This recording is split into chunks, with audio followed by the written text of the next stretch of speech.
And welcome. It is going to be Apex Legends at your service here today. ESFW Apex Legends to be precise. And off of that, of what is going to be an epic Saturday for you here, and specifically to what is actually called, it's going to be a frenzy. And 19 teams ready for that frenzy. Over $1,000 in prize pool. I'm Kappa Frag. I'm joined by the illustrious, it is going to be Wes Rambo. Wes, how are you doing today? Loving the facial hair as well there. Loving it. Thanks, man. I've been working on it real hard. It takes a lot of effort to never shave, so thanks, Kappa. Man, I'm really excited. We are going on to Broken Moon here for the ESWF, the Esports World Federation Mad Frenzy here at the gaming stadium. And we got 6 matches with the same 20 teams, all on Broken Moon, the brand new map. So gonna be really exciting, Kappa. I can't wait to see what these teams make of this new setting here. Yeah, new setting, new legends to be spoken of as well. How much is that going to come into play? Mixed reception within the community for that Catalyst who I'm talking of. That sort of diverse defensive strategy and stance that you can take on the game. A bit more versatile than the other legends as well. But how well does that function and work into the playstyles of the existing legends? That's something for these players to decide, and perhaps for those at home to decide what you put in your compositions. But here, right here today, this is going to be a slog of a half day for these players. And do not underestimate that, oh, it's just a couple of hours, it's just 4 hours. No, it's an intensive session of gaming where you've got to be in your A game every single damn drop, and that is the challenge of who's going to take home the big prize pool today. Yeah, something I like to point out about tournaments like this is that a lot of people come into these tournaments and it's kind of their first time really being in a tournament setting, being on stream, being in this competitive of an environment. So like you say, those 4 hours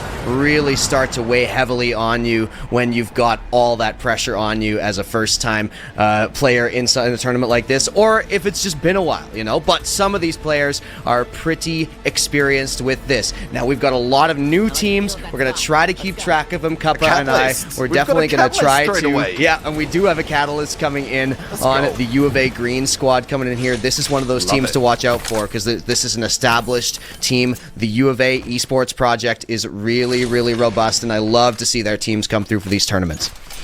Love that. Love seeing it. A bit of a Valkyrie action combined with the Catalyst. How's that going to function? But Watson, where we are for the time being, the early loot goes through, punching in the numbers and try to punch in, dial in, lock in some good weapons to get things off the rip. Alternator to start out coming in from Racken. I love a good alternator play to get things kicked off. Yeah, looting up. We are on Broken Moon, and you got to remember with Broken Moon, one of the first things to mention about it is the amount of POIs. We got 16 points of interest on this map, and of course we do have more teams than points of interest on this map, and so people are going to be sharing. We're already seeing that. It's going to be U of A Green sharing Terraformer with some another squad here, so that's going to be something to find out. Is do teams kind of go for the honest, go for the honest play, or do they start fighting off the bat? And Array Esports are finding some fire.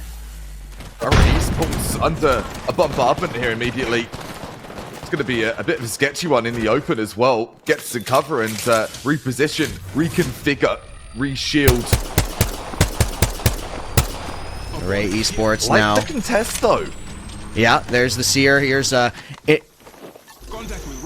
Inacacate coming in. I had to do a double take on that one, Kappa, but on the Seer, trying to go up and gets up into way more than they bargained for, but a little bit of damage down, and these two teams are going to be facing off. There is the Seer Q trying to get that info, trying to push in a little bit further, and it looks like they do have a little bit of an advantage. The wingman's starting to pop off, but they are surrounded. They are taken down. That's Inacacate going down, and Array is in a lot of trouble, Kappa.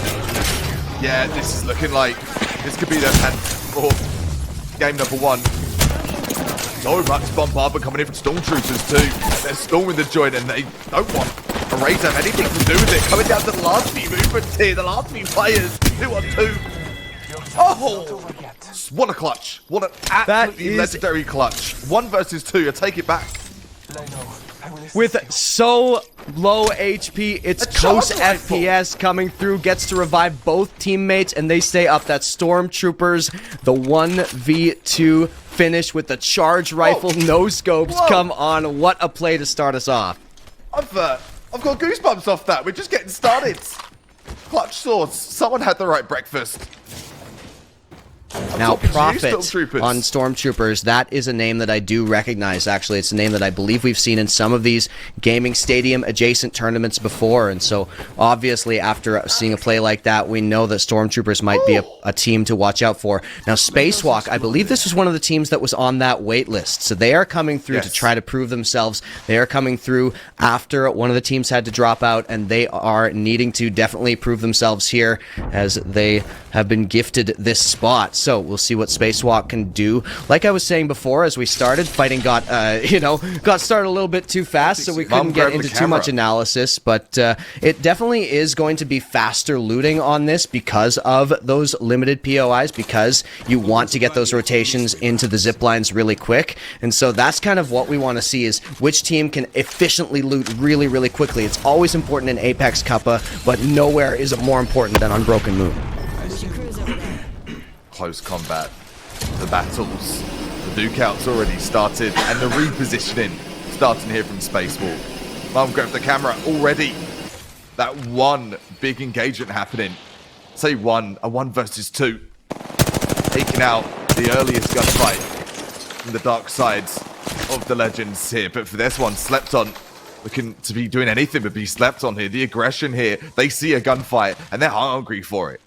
Yeah, you can see these Twitch names down in the bottom left. Likely some of these folks are streaming their own POVs, so if you want to follow one specific team, make sure you keep an eye on those. But Spacewalk will continue to make their way across the map here and try to get themselves. You can see that they're not doing great on armor so far, so we'll see if they want to go for any sort of engagement. They're not going to have much of a choice, though, Kappa, because they are getting pushed from the rear. Flank. Is there going to be a chance for them to repositioning out of this one? I'm not too sure. Spacewalk trying to get some pressure in there. Trying to show a bit of presence, a bit of awareness, and they're going to get out of there for this one. I don't think this is a bad idea. All the ultimates starting to come out the woodwork as well. That's intimidating to be taken in your first match. We've only just got started here. Still 16 squads, as you mentioned, available with 16 points of interest. So you put that quick math, 1 + 1 = 2. Quick math, doll. That's what we rely on Kappa Frag for, folks. Quick math. 16 players, or 16 teams, I should say, 16 points of interest. As pointed out earlier, that means these gunfights to start coming to a crunch time soon, rubbing shoulders with each other. Spacewalk certainly do seem like they have got themselves the control of cultivation here. No real contest right now. No way to really know if they are under too much threat, but of course, those zip lines that go all the way across this map, they can change the game so quickly. As we head over towards the back shots here, coming in, you know, who knows how established this team is, but I like the name. Trysoft, Trumpet Fire, and Just Vibin. Gonna put some shots down from high ground here. They're over at the Terraformer, trying to get some more, and a couple of good headshots there from Just Vibin, who's able to put a lot of rain fire down onto an approaching team. Still, that team does get into this building, Kappa, so the question is, will they try to push to this team that has the high ground? Questions to be asked in the back shots. Are they gonna have the answers? Shield Up comes up early here. Just vibing, a little bit of bead of sweat on their forehead for the time being. The high ground is something the backshots are trying to get more of here, and I think this is a super idea if they can reap the rewards of that kind of aggression, because if you're that aggressive, you can be ready to take gunfights already. A couple of shots coming in their way, people know where they are. They're going to be right on the edge of the storm here. Not going to have this entire roof, but still going to be able to stay on the high ground. Will the backshots and Production Yard do appear to be the ones who are aggressing on them, or at least that's the ones that we are over towards now. Rondon streams coming in here with the Valkyrie. It looks like a Valkyrie on almost every single team valuing this. But there is the danger of those zip lines. Not all those shots are going to hit, but like I said, that's the danger of those zip lines. You are very vulnerable if you're zipping across one of those way out in the open. Some teams can really, really punish you for that with good aim. Not successful this time from Reduction Yard, but it looks like they've got their pick of the litter. They've just taken down a squad. Either that or they're being vultures and picking up the scraps, Kappa. There's no way to be sure. Hey, no problem being vultures. Rats, ratting it through. Don't mind if I do. It's the way to go. I'm a bit of a rat myself. That's why I speak from experience with that statement. And experience, something Simon Fraser are trying to use as well. Their gun experience. Another university team that is very commonly seen in these tournaments, Simon Fraser, always putting together some very interesting and exciting squads. This time they take up their position here. Looks like they may have been the ones who were looking towards Terraformer. That's where they are right now. And they're trying to find a little bit of aggression onto this team. We'll see if they have been able to reposition the back shots towards where they want to go, because it looks like Simon Fraser are looking from the high ground down to low. I love the composition of Simon Fraser as well. You got your Gibby, you got your Sid, your Watson too. Yeah, Gibby, not as commonly seen lately, but definitely still very, very useful. And yeah, I like to see that. And no Valkyrie on this team, so they're going for a more defensive, less mobile type of composition here. And they are going to have to move, though, Kappa. You can see they're on the edge of the circle, and they are not safe where they are. We go back to Production Yard at a nice high ground. Lots of charge rifle action so far in this game, and that's some good damage coming through. They're going to be able to be upgrading those Evo shields very quickly. But Bambino gets hit by a charge rifle of their own. A little taste of their own medicine there. That's how things started and how things are going to continue as you get into the more mid portion of this game. The charge rifle, such a precise weapon in the sense of how you need to use it, especially within these lobbies. Players have got sick movement. They've been practicing for these kind of moments and the evasion tactics, but still seeing charge rifles been brought out, which does talk to the kind of skill ceiling we have in this server. Sure, you might not have heard of some of these players, but do not take away from the skill level of some of the stuff you will see here today. Spacewalk, seen them a couple of times here. Not had the most success with the frag count, but my goodness, they're taking every gunfight they can. Yeah, there's a nice shield crack there. Tragic Rush getting some long-range scout shots down. Mid-range scout shots, and they're right on the edge, but yeah, that's a great damage. It's considering no eliminations here. Tragic Rush has gotten a good amount of Evo shield value on that. Not too much longer from the red. And yeah, they are right on the edge. They've got the opportunity to move into the circle, but they're going to have to give up this high ground. That's a great angle that Tragic Rush has found, getting through that choke point, but being focused by another team from a different angle. That zone.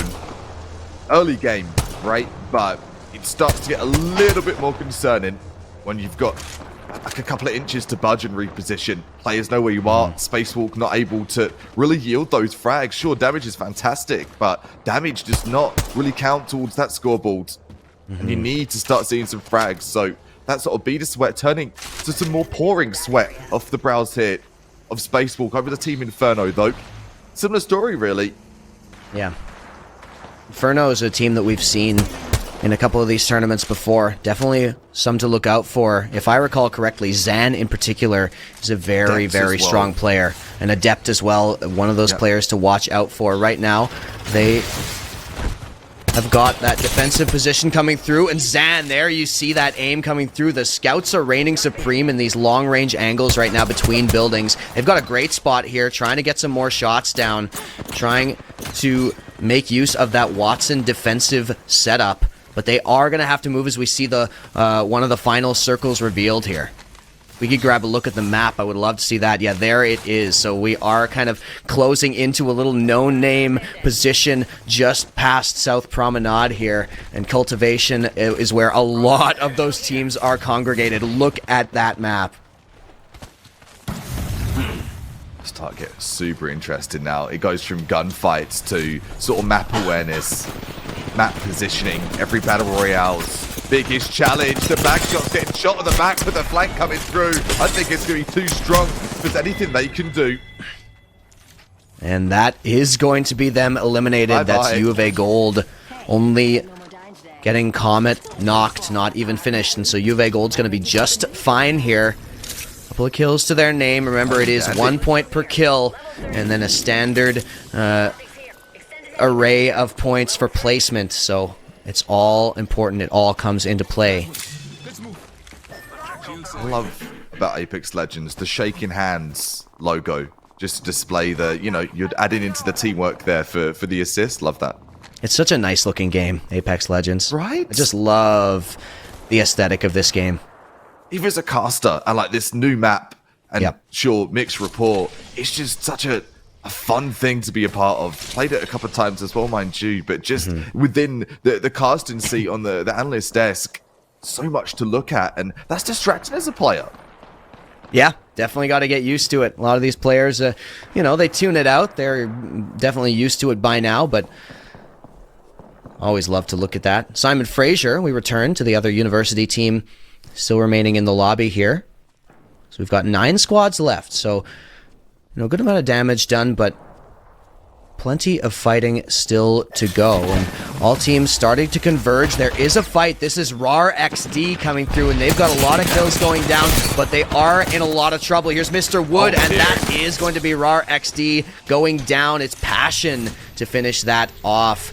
They're going to take them all down here. Zerbo, Air American, and Sung, the squad of Passion. As we get towards Federize here, who are, well, there's the Bloodhound ult coming through, Thrill of the Hunt coming in, but they are getting knocked. There's Aqua going down, and it's going to be that Bloodhound who has a lot of responsibility here, trying to go up, trying to punish that heal. Not going to be able to do so just yet, trying to get more behind a little bit of shields. It's a very, very difficult situation, and the Space Pigeons seem to have recovered. Space Pigeons, just killer pigeons.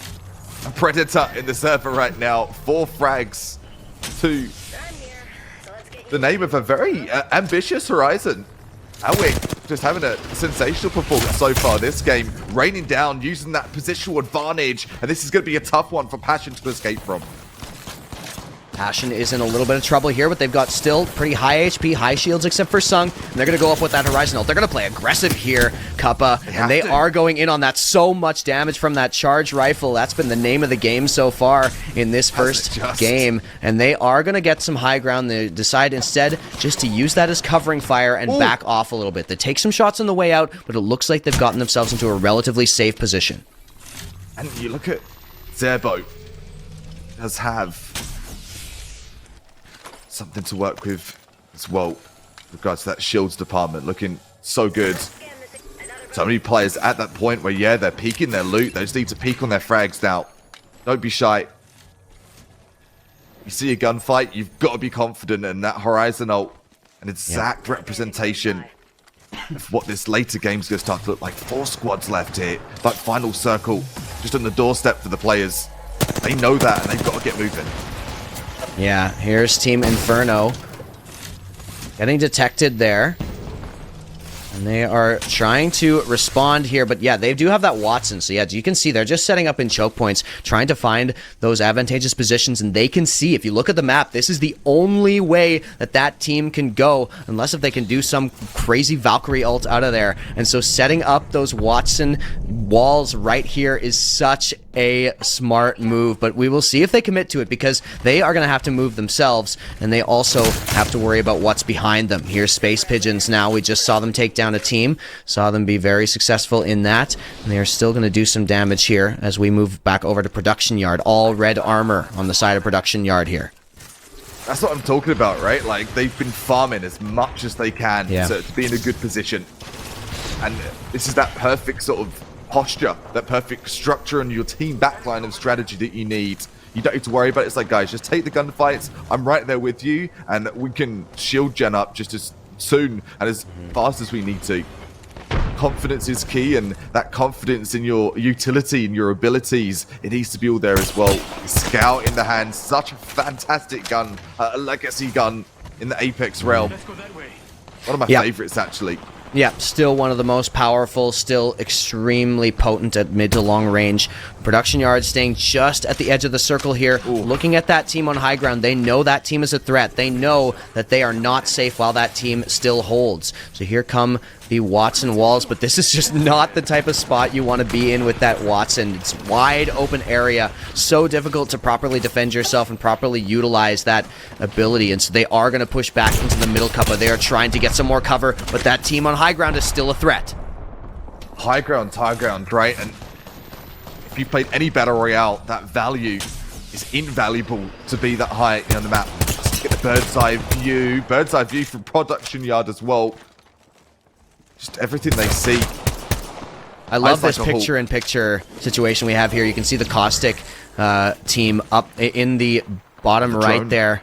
That's really, really cool to see, because that is that team on high ground that is definitely threatening. Here comes the drone, trying to push, trying to get something on, and they are going to go towards that. There's some grenades coming. They need to unseat this team, and that's exactly what they're trying to do. Great use of the drone. Sometimes people see that as a bit of a sleeper ability. That's going to be tough as well for Production Yard. Watching out the picture. Is Bambino going to be out the picture as well? This gunfight going right down to the close scout shots. Not quite enough. The Kraber. That is something we are going to see here from Passion as well. I think Passion are, in the best position right now. Yeah, Production Yard were in such a tough spot there. They had to get into this building to make use of that Watson, and they just could not get there. It was Passion that was in the way and outshot them in the end. 2 players going down, and a little bit of miscommunication. I was excited about that drone too, but then Production Yard got a little bit split. Now it's Passion who are suffering, but that team on high ground is going to have to move, and you can see that Passion does have a Caustic, which is perfect in this situation because this building is right in the circle. Now comes Sung out, trying to get some more damage. It's 2 squads left here. Coming down. Right down to the wire. A tense game for game number 1. A lot to talk about. A lot to process for the players as well. I can't tell what that other team is from this picture-in-picture right now, but these 2 squads are both 3 players strong. Space Pigeons is that team in your bottom right that you can see in the picture-in-picture there. Passion versus Space Pigeons in a standoff here, and they're both going to have to move towards each other, both somewhat on the edge, but it looks like Space Pigeons do have a significant advantage in terms of the terrain here. I feel like I'm part of the server here. Aggression. Once more coming in from Passion. We've seen so much of this have so much success, but gets taken out the air. It's like a clay pigeon. Space Pigeons trying to do what they can to take this gunfight to their opponent and take this final battle. Passion. So much passion oozing out of their veins here on the reflank coming. The ult's available for Valkyrie too. It's only Sung with such low HP, but they're not going to push it. Going to shield up instead. It doesn't look like they're going to be able to get any time, and so Sung has to pull off a heroic play right now. I'm not sure it's going to happen. As finally they close in, getting so close, getting so much high ground. Did that res come through? I'm not exactly sure, but they are going to continue to fight here. Round and round and round they go around the rock. Here's the final kill, and there it is. Space Pigeons. They use that high ground to their advantage, and they are your champions, as well as 8 kills for that kill leader. Space Pigeons absolutely dominate game 1. Love seeing that. Love seeing some high frags in game number 1. And it all started with that charge rifle instant early in the game when there was over 60 teams still in the server, and here we go right down to that last second, and it came down to literally just on top of each other before we finally had a result there. Some re-engagements as well from those final 2 teams right down to the wire, and I'm so excited for these next games. We've got 6 today.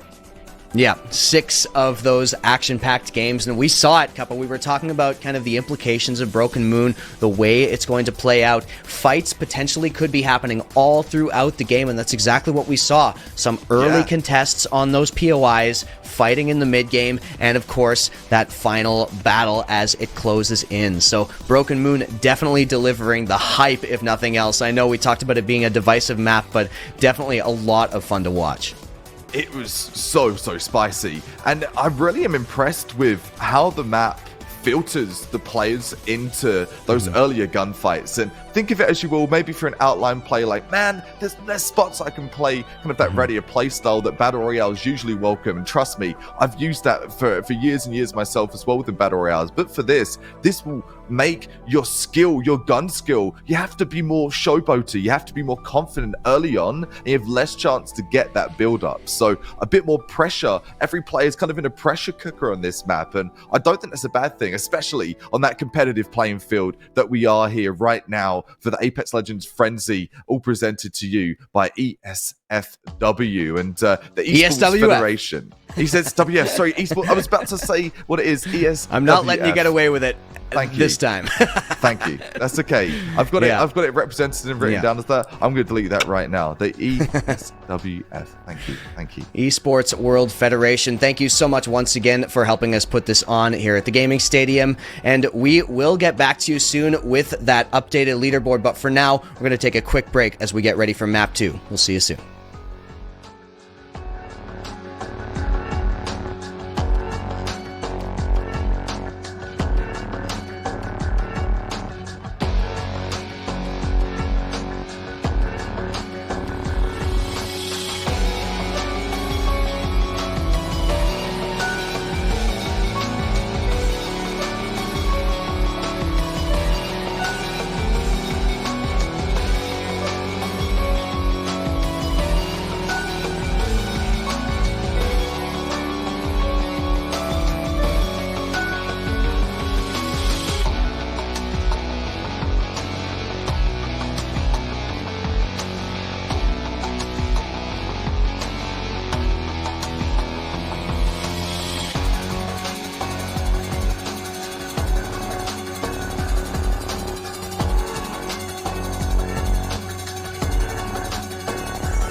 Hello, hello, and welcome back to ESWF, the Mad Frenzy featuring Apex Legends. I got it right this time, Wes. We get there step by step. Let's go. And game by game. Let's go indeed. What a game from Space Pigeons to start things out from map number one, or game number one on the map where everyone's been getting it done. It's on the moon here today on your Saturday, and we've had a blast so far. The first game, 2 teams walking away with 11 kills. Pretty sick. Yeah, taking a look at this scoreboard here, we do have the Space Pigeons up top, but Passion, like you said, 11 kills and in second place, so only 3 points behind. And you can see Balabim Balabong coming in third place with 14 points there. Inferno following up, so one that we definitely expected some good placement from. And RAR XD coming through. We saw some very impressive play from them when we tuned into them for the first map, and so continuing to watch out for those teams. Yeah, you know, it's a very exciting one. We're still waiting on that player. I'm just checking to see if we have it yet, and we'll see them next time. The Space Pigeons player who ended up with 8 kills at the end of that game, really doing a lot of that heavy lifting. But also, Space Pigeons, you've got to shout out their positioning. They ended up in such a great position. They kept the high ground the entire last circle, even having to rotate from high ground to high ground. Really impressive stuff, and very much deserved that win. They did, and it's interesting to see they were able to bulldoze opponents on their way through while maintaining that higher ground. So you're not just talking uncontested high ground, you're talking contested, fights every single time coming down to tooth and nail. And well, Anakin I have the high ground. No, Space Pigeons, they have the high ground, walking out and taking out teams like Stormtroopers. So many formidable teams. And to go into game number 2, I think this whole leaderboard, the whole score could be flipped topsy-turvy. The script could be rewritten and flipped as we go further in to this epic day of your Apex Legends. You talked to Raw XD as well, just to mention, we have seen them in a couple of previous tournaments for Apex Legends, and they've done decently well for the majority of tournaments they've been in as well. Caused a couple of upsets, and who's going to cause that upset? Speak of them, speak of the devil, it's Raw XD dropping in to the second game of the Mad Frenzy. Yeah, RAR XD, definitely one to watch out for, and like you said, definitely looking out for that. We do see, kind of keeping an eye on those team compositions here. This time we have Seer, Horizon, and Valkyrie coming in for RAR XD, and that's a pretty common one. These legends are some very, very common ones that we see throughout here, and we're spinning a lot of plates here, but I do want to kind of keep an eye a little bit on where these teams are dropping and how much it changes. If we could get a look at the map really quickly here as we see RAR XD over at the Foundry, we can see definitely spreading out a little bit more, not quite as much contesting, and you can see those multiple POIs, or multiple drop POIs. Teams are spreading out a little bit more. Breaker Wharf, definitely we could see a little action over there, but for instance, RAR over at the Foundry, Production Yard has one, and I'm not sure if Production Yard, the team, is landing at Production Yard, the POI, but there are 2 teams there as well. Nice one. Nice. That's a one tap. That's a one-tap for pun, if I've ever seen one. Hopefully, they do something. It has to be intended, right? You can see U of A Green, by the way, on your screen already going down. Good point to zone an idea of where they need to go. Plan starts to formulate, and yeah, it seems like everyone's allergic to that hot drop today. Promenade was looking pretty scarce. I think one team.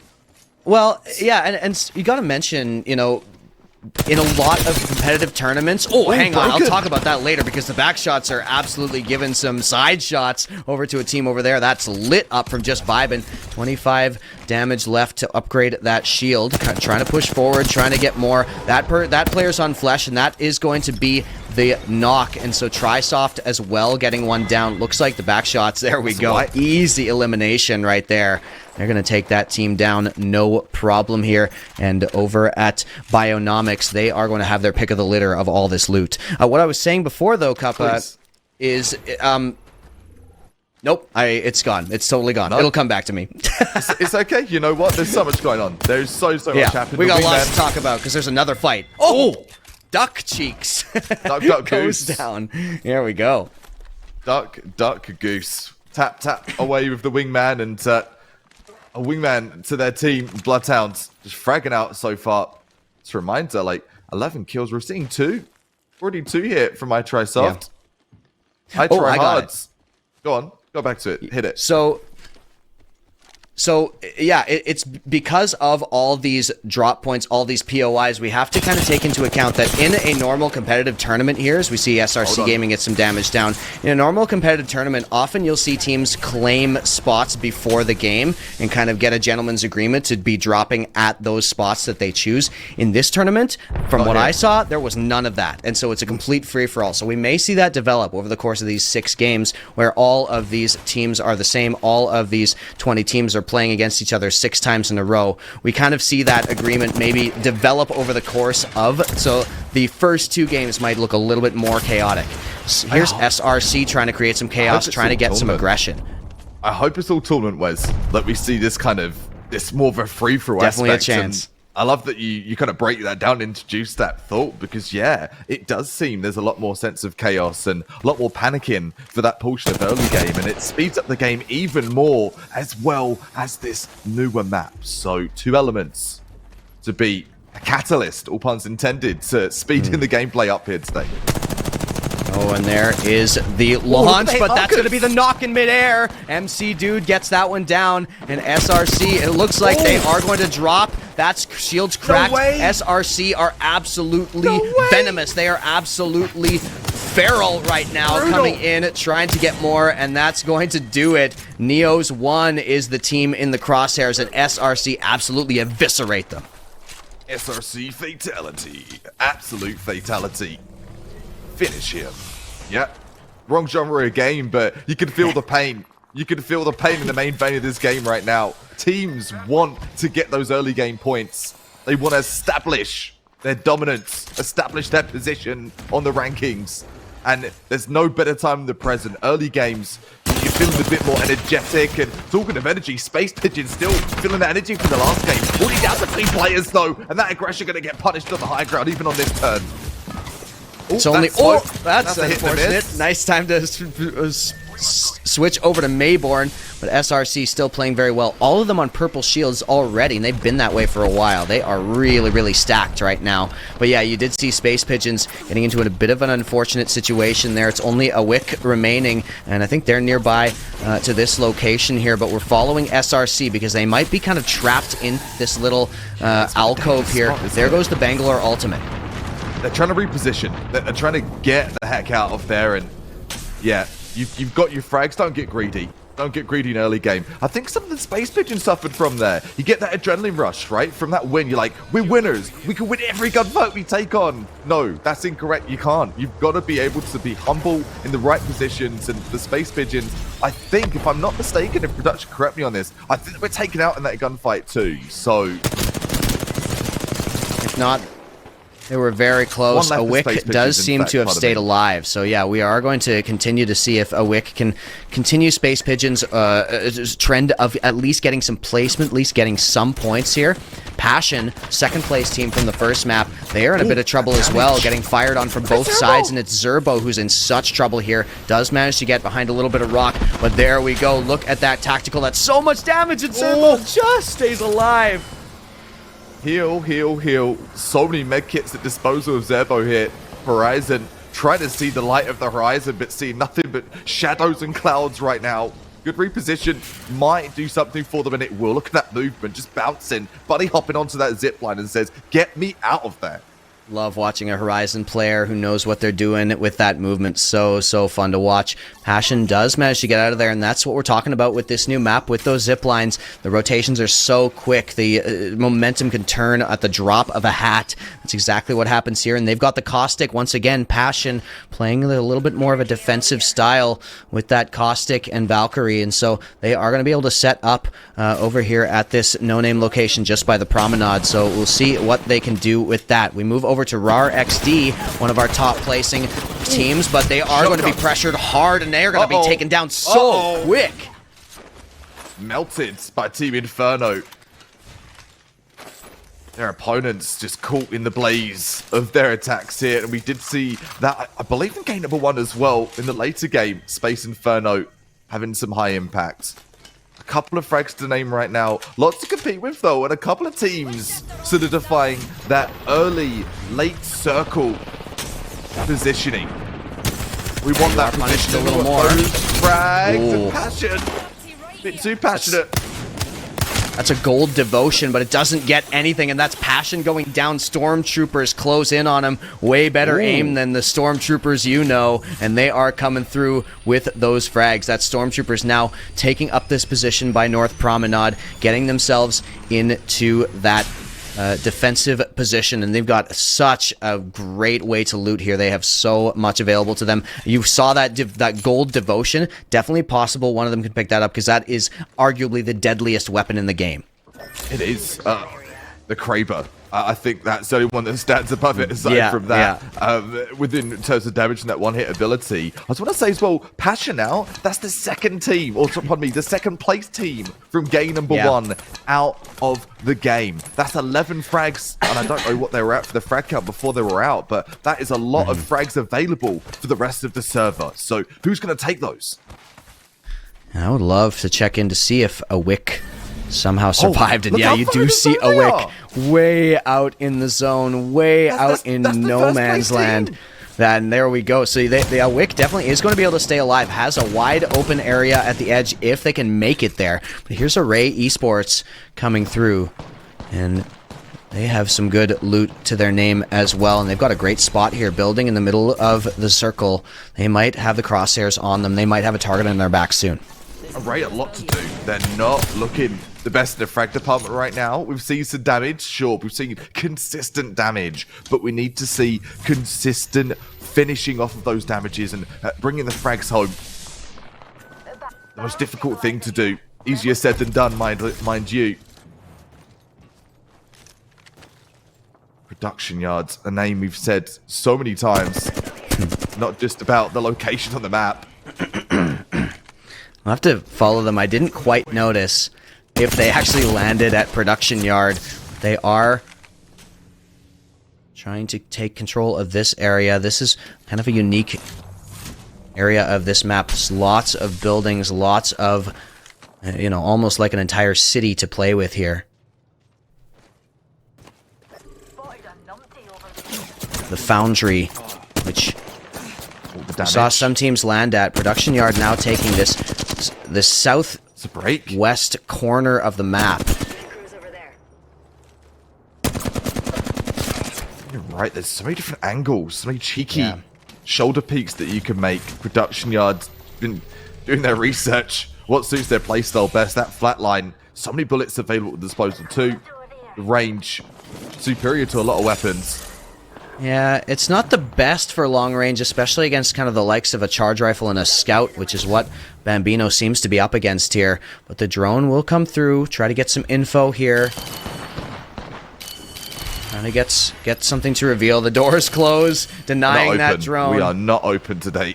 Yeah. Oh, closed as well. You see Esports, Array Esports V2. So there's two Array Esports teams coming in here.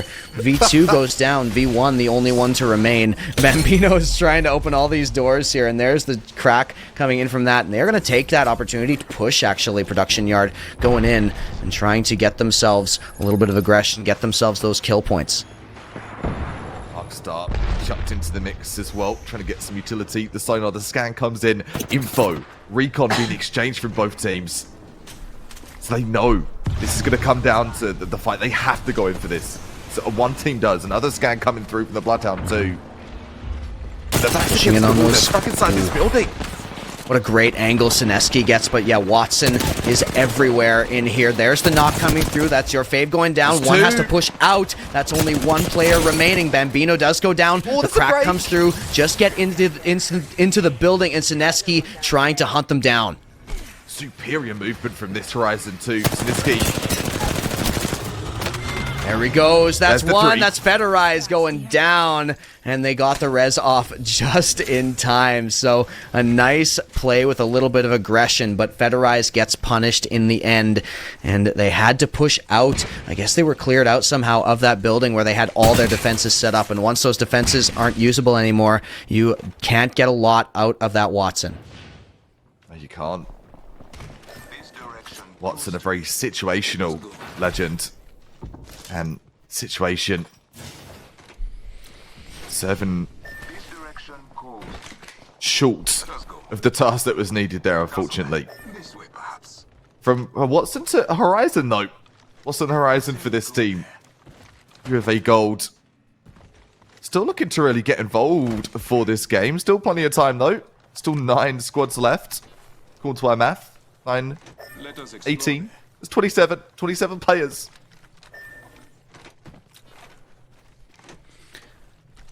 Yeah, still a lot of players left, and we're getting in towards that final circle, so we are going to see a bit of a bloodbath potentially coming through here. Yeah, we Tune are, in with ESWF Gold, one of the 2 ESWF teams representing here at the ESWF Mad Frenzy for Apex Legends.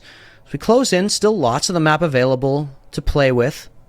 30 seconds, they will have to start closing in, and look at ESWF. Looks like ESWF has actually been able to res one of their teammates, and so that's going to be that first place team, Space Pigeons, able to continue to get a chance here. But SRC, once again, in a great position. They, we haven't seen a lot of them since that early action that we got from them, but SRC are playing really well. Looks like they're always in a good position. Looks like they're always able to put pressure on those enemy teams right on the edge of the circle. Great spot here as well. I love that we have the Bangalore in the server too. I'm a big Bangalore fan. That classic. Me too. Absolute classic, like universal legend. You're feeling like fragtastic. You're feeling, I want to support a bit too. Bangalore at your disposal. These smokes as well, so good for blocking off those lanes of sight, those lines of sight. Mayborn. Any of us who come from the Counter-Strike world, I know when we fired up this game, we were immediately drawn to the player, the legend that's got smokes, and I was for sure. And yeah, I like to see it for sure. Very, very useful on this map. Really good combination with that seer to get that info and blind your enemies and then get yourself the vision that you need. SRC playing right on the edge of the circle here. Yeah, they've got a really attack info-centric composition of legends right now. You're very much right, and with that reposition of having the Valkyrie on your side too, talking the Valkyrie looking perfect in the shield department from once he goes to the Stormtroopers, having a better game this time around, and good positioning to get something done. But as I'm saying that, they're going to get under a lot of fire from their back, and that's going to have to make them reconsider what they're doing here. If you look at your top left, they've got a decision to make. They need to get to that circle, and they've got 2 ways around this large piece of terrain that's between them and that zone. They need to figure something out. We go back to Spacewalk with 2 players strong, and they are nearer to the circle here. We're ending over at the Foundry in the southwest, pardon me, of the map. We go back to Stormtroopers because, yeah, they've got a big decision to make. They've got a big job to do here trying to rotate through. If they can take down a team on their way, that would be perfect because they can refresh their gear, they can refresh their loot, and they can clear out a path so that they're a little bit safer. It looks like they do choose a slightly longer path away. Here's Spacewalk trying to put some pressure. It would be so good for them if they could grab some more kills here. Wouldn't it ever? And that's a grenade kill onto Digi. That's Digi going down, so ESWF once again is going to be alone. Not an NFL tournament, but it could be with throws like that. That's a huge throw. I love seeing good utility users. Well, good eye for that one, Wes, because that happened so fast. Yeah, really, really nice throw there, and they trapped them down. I'm surprised they didn't want to push in on that. Maybe Spacewalk with 2 players didn't feel like they were adequately prepared in case it was a 3-stack. They don't much have a way of knowing, but yeah, they're trying to get some more. You see a bow check ringing out up in your kill feed there. Love that. That's don't get the chance to see that very often, especially when we're in single-figure teams too. That is what took us down, I believe, to single-figure teams. 9 squads left, 22 odd players around the server too. This is where the commotion, all the actions and the motion towards who wants to get to that top 5 teams is going to start to happen here. The crunch. Bangalore ult goes down. No, that's a great use of that digital threat. There's its Prophet getting that vision through the smoke. The Bangalore ult goes down. They try to use that chaos to push through. Getting a lot of damage down here. Team Inferno goes down on the back end. You can armor swap here. There's lots of opportunity for that. Ooh. Instead, they're going to go for the Thirst, and that is the kill coming down. Stormtroopers playing so aggressive but so controlled. I love the way they're playing this. They're still going. They ain't finished. they're going to be that senior Stormtrooper that's got the experience, the seasoned Stormtrooper is what I'll say. Getting the upgrades of utility as well. Array Esports, they need to do more here, but this might be a little bit more bitten off than they can chew. This steak, a little bit too well done, and in comes all of the barrages, all of the airstrikes. Things are not looking good here. There's no way you get this Phoenix kit off, and yeah, Awkward Turtle decides against it, has that gold armor, and instead is going to use those syringes to try to get themselves back up. Look at that loadout, a Havoc fully stacked up with the turbocharger, so much stopping power available. Space Pigeons finally go down, but they're in 7th place. That's a few placement points for them, and yeah, you can see Awkward Turtle getting so much damage, able to pressure by themselves so much here, but under a lot of pressure and in such a rough spot. Looks like they are going to get the res off here, Kappa. If they can get the res off, that's a good reset. They can reset, and it's 2 versus X. You're not taking on the impossible already, but no, this is looking good. Awkward Turtle, so many bombardments coming in. This is just back against the wall, literally against the cargo container here. They've got to get out of here, and if that's through firepower or repositioning, it's got to be now. They're being pushed right now. Here comes Awkward Turtle around the corner, trying to get that Havoc to sing out, trying to get some damage, but it's a good 2 versus 3 here, I believe. And Awkward Turtle just has to get out of dodge and will get taken out of the air. It's SRC to take them down. SRC are absolutely cutting a swath through this server right now as U of A Gold now are under fire. Comet down, Comet crashing down to the earth. Stardust everywhere, ash everywhere. And URV Gold, they've got to pick up the pieces. SRC Gaming still looking dominant. 4 assists, 3 frags, looking at 1 player's kill feed so far. And Mayborn looking to get another slice of the pie. SRC, look at that aim coming in from Mayborn. That is so good with that R301. Stacked up here, trying to get themselves some more damage. That's 1,500 damage for Mayborn. So impressive here. But one of the teammates has been taken down, and they're in a very tough spot. SRC Mayborn trying to get out of the way. Very vulnerable here, and they are going to be taken down. That's SRC going down after such a great run. It's Coach FPS who takes down the last one there, and that's going to be another squad going down as well. As you have a gold to fall, and Stormtroopers are remaining against one other team. Stormtroopers have fought so hard here, and this would be talking of ashes. From the ashes to a Phoenix, if Stormtroopers can take this. Slept on another team looking to get the whole pie, not just a slice. They've come this far, down to the final 2. They know where each other are as well, so it's really who's got the better aim. Who's the Bangalore ult is about to come down all over this area, and so if you're out in the open, you are down. This gives Stormtroopers the chance to shield up, the chance to completely reset. The flurry of pings, they know. We've got to make a move. Stormtroopers have the low ground here, so they have to get themselves into that line of fire. They are going to try to push out. They're dropped on now. It's going to be Bizay, only one remaining. Bizay's trying to get more, and it is going to be Team 15, the champion, which is slept on, I believe. So that is a crazy end to that one, right up above their opponents, and they drop down for the kill. Slept on from having a bit of a quiet game number 1, getting taken out of the game, eliminated early, doing nothing but that, getting the dub in game number 2, and that is exactly what I was talking about the turn of the tides in these tournaments. Apex Legends on the esports scene, it's so competitive, it's so fast-paced, and anyone can win in this race to the finish line. We've got 4 more games coming your way, from Space Pigeons taking game number 1, and game number 2 slept on. We're doing nothing but sleeping on them for the rest of this tournament. What a performance. I'm interested to see what the kill count will be, and if it's going to be as high as Space Pigeons from game number 1. If it is, that's really going to add fuel to the fire.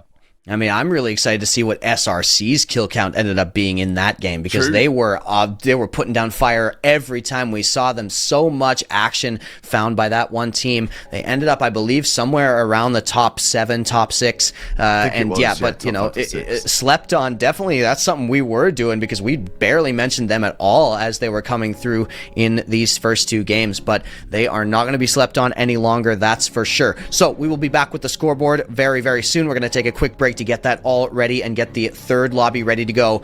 Back here very, very soon at the ESWF Mad Frenzy. We'll see you then.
Your esports journey continues here for the ESWF Mad Frenzy featuring Apex Legend, just over $1,000 in prize pool. We've been through 2 games so far today. We saw Space Pigeons, if I could get the words Pigeons. What's a Pigeon? Space Pigeons taking game number 1 of 6. Game number 2 was taken by Slept On. And if you look at the leaderboards right now, you're going to get a dose of just what we're getting. And that's Slept On doing everything they need to be wide awake in this tournament on this Saturday. 28 points and surpassing Space Pigeon's epic performance on map game number 1. What a turnaround. What a epic tale this is turning out to be. Yeah, only after 2 maps, and we have some serious contenders coming through. 15 kills cumulatively over the course of these 2 maps for Slept On so far, shooting them up into that first place spot. Nothing in map number 1. Nothing. 1 point ahead of Space Pigeons. And so, yeah, it's neck and neck up there, but so impressive stuff from Slept On. There are a lot of heavy hitters that are kind of coming out of the woodwork for this tournament. We saw SRC do some incredible stuff as well in that map, and we expect to see more from them as things go on. But, you know, Broken Moon is, you know, that's kind of, it's hard not to make that the story of this this tournament, because that's what we're playing on. Brand new, lots of innovation potentially to come through, but people are trying to play it a little bit safe, I think, Kappa. I'm ready. I'm waiting for some teams to really go all out with those zip lines, really try to get even more aggressive on those third parties, or potentially maybe to bring out that new legend Catalyst and try to use that for that defensive capability. We've seen a lot of Watson, a lot of Caustic. You could throw the Catalyst in there to shake things up a little bit. We've seen the one Catalyst use. I think we saw that in the early portion of game number 1, but it didn't really yield any frags. And I think that's a concern for a lot of players right now. How does Catalyst fit into that meta? We've seen Zero to Hero, Slept On, taking matters into their own hands without Catalyst. But talking of Catalyst, if you haven't really seen too much of what she has to offer in that defensive contra position that she has, her passive ability has been seen to be the best of the best when it comes to her abilities. The others still a bit in question as to how useful they can be, but her barricade, her passive reinforces doors, strengthens them, locks them, and kind of gets you in a really solidified position while you can be on the move with a shield wall as well. We'll come back to those details. Catalyst, not really impactful for this tournament at the current time. Just seeing those classic metas, the Gibbies, the Valkyries, the Horizons, and you know what? I don't see any problem with that. I think it's a great meta, and I'm excited to see what Catalyst will add as that new legend into the mix. Early frags coming in though for likes of Array Esports, and they've got some catching up to do. Yeah, Array Esports dropping over at Dry Gulch. The already awkward turtle has gone down, but they do manage to take some players out on the way. So Array Esports is going to be fine with that. They've got a respawn beacon right here, and they're going to be able to get that back in. So in general, going for the kills, and there's Sapphire Flames getting that kill in onto that player who was just sort of crouching, cowering in the corner there, Kappa. Cowering like a dog waiting for that owner to come home. Where's my owner? Yikes. Come back. Help. Yep. No, that's not who you're expecting to see coming around the corner. Array Esports getting themselves a couple of scalps to their name already, and they've got that Dry Gulch area locked down so far. Not sure if there is another team. Yeah, there is actually. So Production Yard coming over. They did drop at their namesake Production Yard. Now they are going to try to move their way northward towards Dry Gulch and try to get themselves a little bit of extra scratch here coming through to push that team who landed there. So we will see if Production Yard can get anything done. Yeah, that is Array. So Array Esports, sure, you get the early frags, you get sort of the first bloods, the hot drop, but that's the danger of a hot drop. It is hot in name for a reason. And another player just hunting around to Production Yard, who, as much as sure they're not in the top 3 right now, I think they're hungry and they have the skill to be. So for me right now, Production Yard, I think they're one to watch. I think they've been quite unlucky with their gunfights, and they deserve a bit more when it comes to the leaderboards. Right now, they're showing that kind of formidable energy and trying to do the full send right now. Yeah, you know, the likes of Bambino and SAF. There's Production Yard getting a freebie. That was just one player remaining, and that was Lex Tsuki of Neos 1, who go down early once again, unfortunately, but Production Yard continuing. And like you said, speaking of slept on, I think Production Yard might be a little slept on so far in this tournament because we have seen them go down earlier than maybe they should have in a couple of games, but now they are definitely given the chance to pull themselves back. And like we said, it's very close in those top spots, and so that first spot is definitely up for grabs. It is anybody's tournament at this point. Broken Moon. Still an adjustment, and yeah, it's been a couple of weeks for the competitive scene. It's a different ball game, right? You're seeing less of those hot drops. This game, saying that, we did see a couple of them. A hot fight coming in. That's slept on. Reigning champs for this tournament so far in 2 games from that 0-0 position. Still doing the frag thing. Still doing the thing. Yeah, slept on your previous winners from the last map, taking out U of A Green easily. It looks like there wasn't much left to do. Wasn't much work left to do. So we go over towards Federize, who went down pretty late in the game. They went down, I believe, to SRC, and so no blame for them there. Federize now looking kind of on the edge of cultivation here, trying to get themselves maybe towards that center of the map, trying to position themselves near those 2 zip lines. You see the 2 that Aqua just looked back and forth between. Those are options to rotate. And something about Broken Moon as well that gets you a little bit, you know, gets some people a little bit divisive on it is the way that it rewards the legends that can already move, that already have those mobility abilities there, because they can get onto those zip lines at any time, while other legends have to choose specific spots. And so it's that slow power creep. And so that's one of the reasons you might see more mobility legends coming through on this map. But here comes Federize, trying to get some damage over on to their opponents here. I think Bloodhound's a really useful legend to have in this game. You've seen it in a couple of teams too, and the reason being that scan is so impactful for knowledge is power. And if you can identify what's a bad position to push within the terms of all these buildings, these alcoves, and more so buildings than any other map that we mentioned on the pre-stream, I think you do have that advantage, almost like an unfair advantage on your aggression. Talking of that, Bloodhound doing the scan. I'm going to see a classic robot you might know and love here. I love it. Mr. Wood coming through with the Pathfinder. There's the crack coming through. See Production Yard going down in your kill feed, but right now we got RAR XD trying to fight their way back, trying to get themselves into a safe position, backing off to being taken away from the high ground, but here comes the zipline coming to back up, trying to play King of the Hill right here, and they do manage to get the knock, but a lot of damage has been taken as well. The Bloodhound scan does come through, but they still have the high ground. They are still the King of the Hill. And again, I have the high ground. RXD yelling that into their mics. Never gets old if you're a Star Wars fan or not. And RXD doing well there, actually. I think with the best we've seen them so far. And you've got to love a team's progression story as their progression within this tournament is starting to age. Just like a fine wine. Spacewalk, one of the space teams that has shown up for this tournament. They are able to, well, they do get a bunch of damage taken onto them, and they are trying to find themselves the angles, but they're being pushed on as very, very hard, and it's slept on coming through, so aggressive, so efficient in their elimination of Spacewalk. And Slept On continues to show their power here as they get themselves further and further towards that, maintaining that first place placement here. Bringing other teams out of orbit, bringing them down with the gravity of their sincere, superior power. Like, that push, they pushed through a window.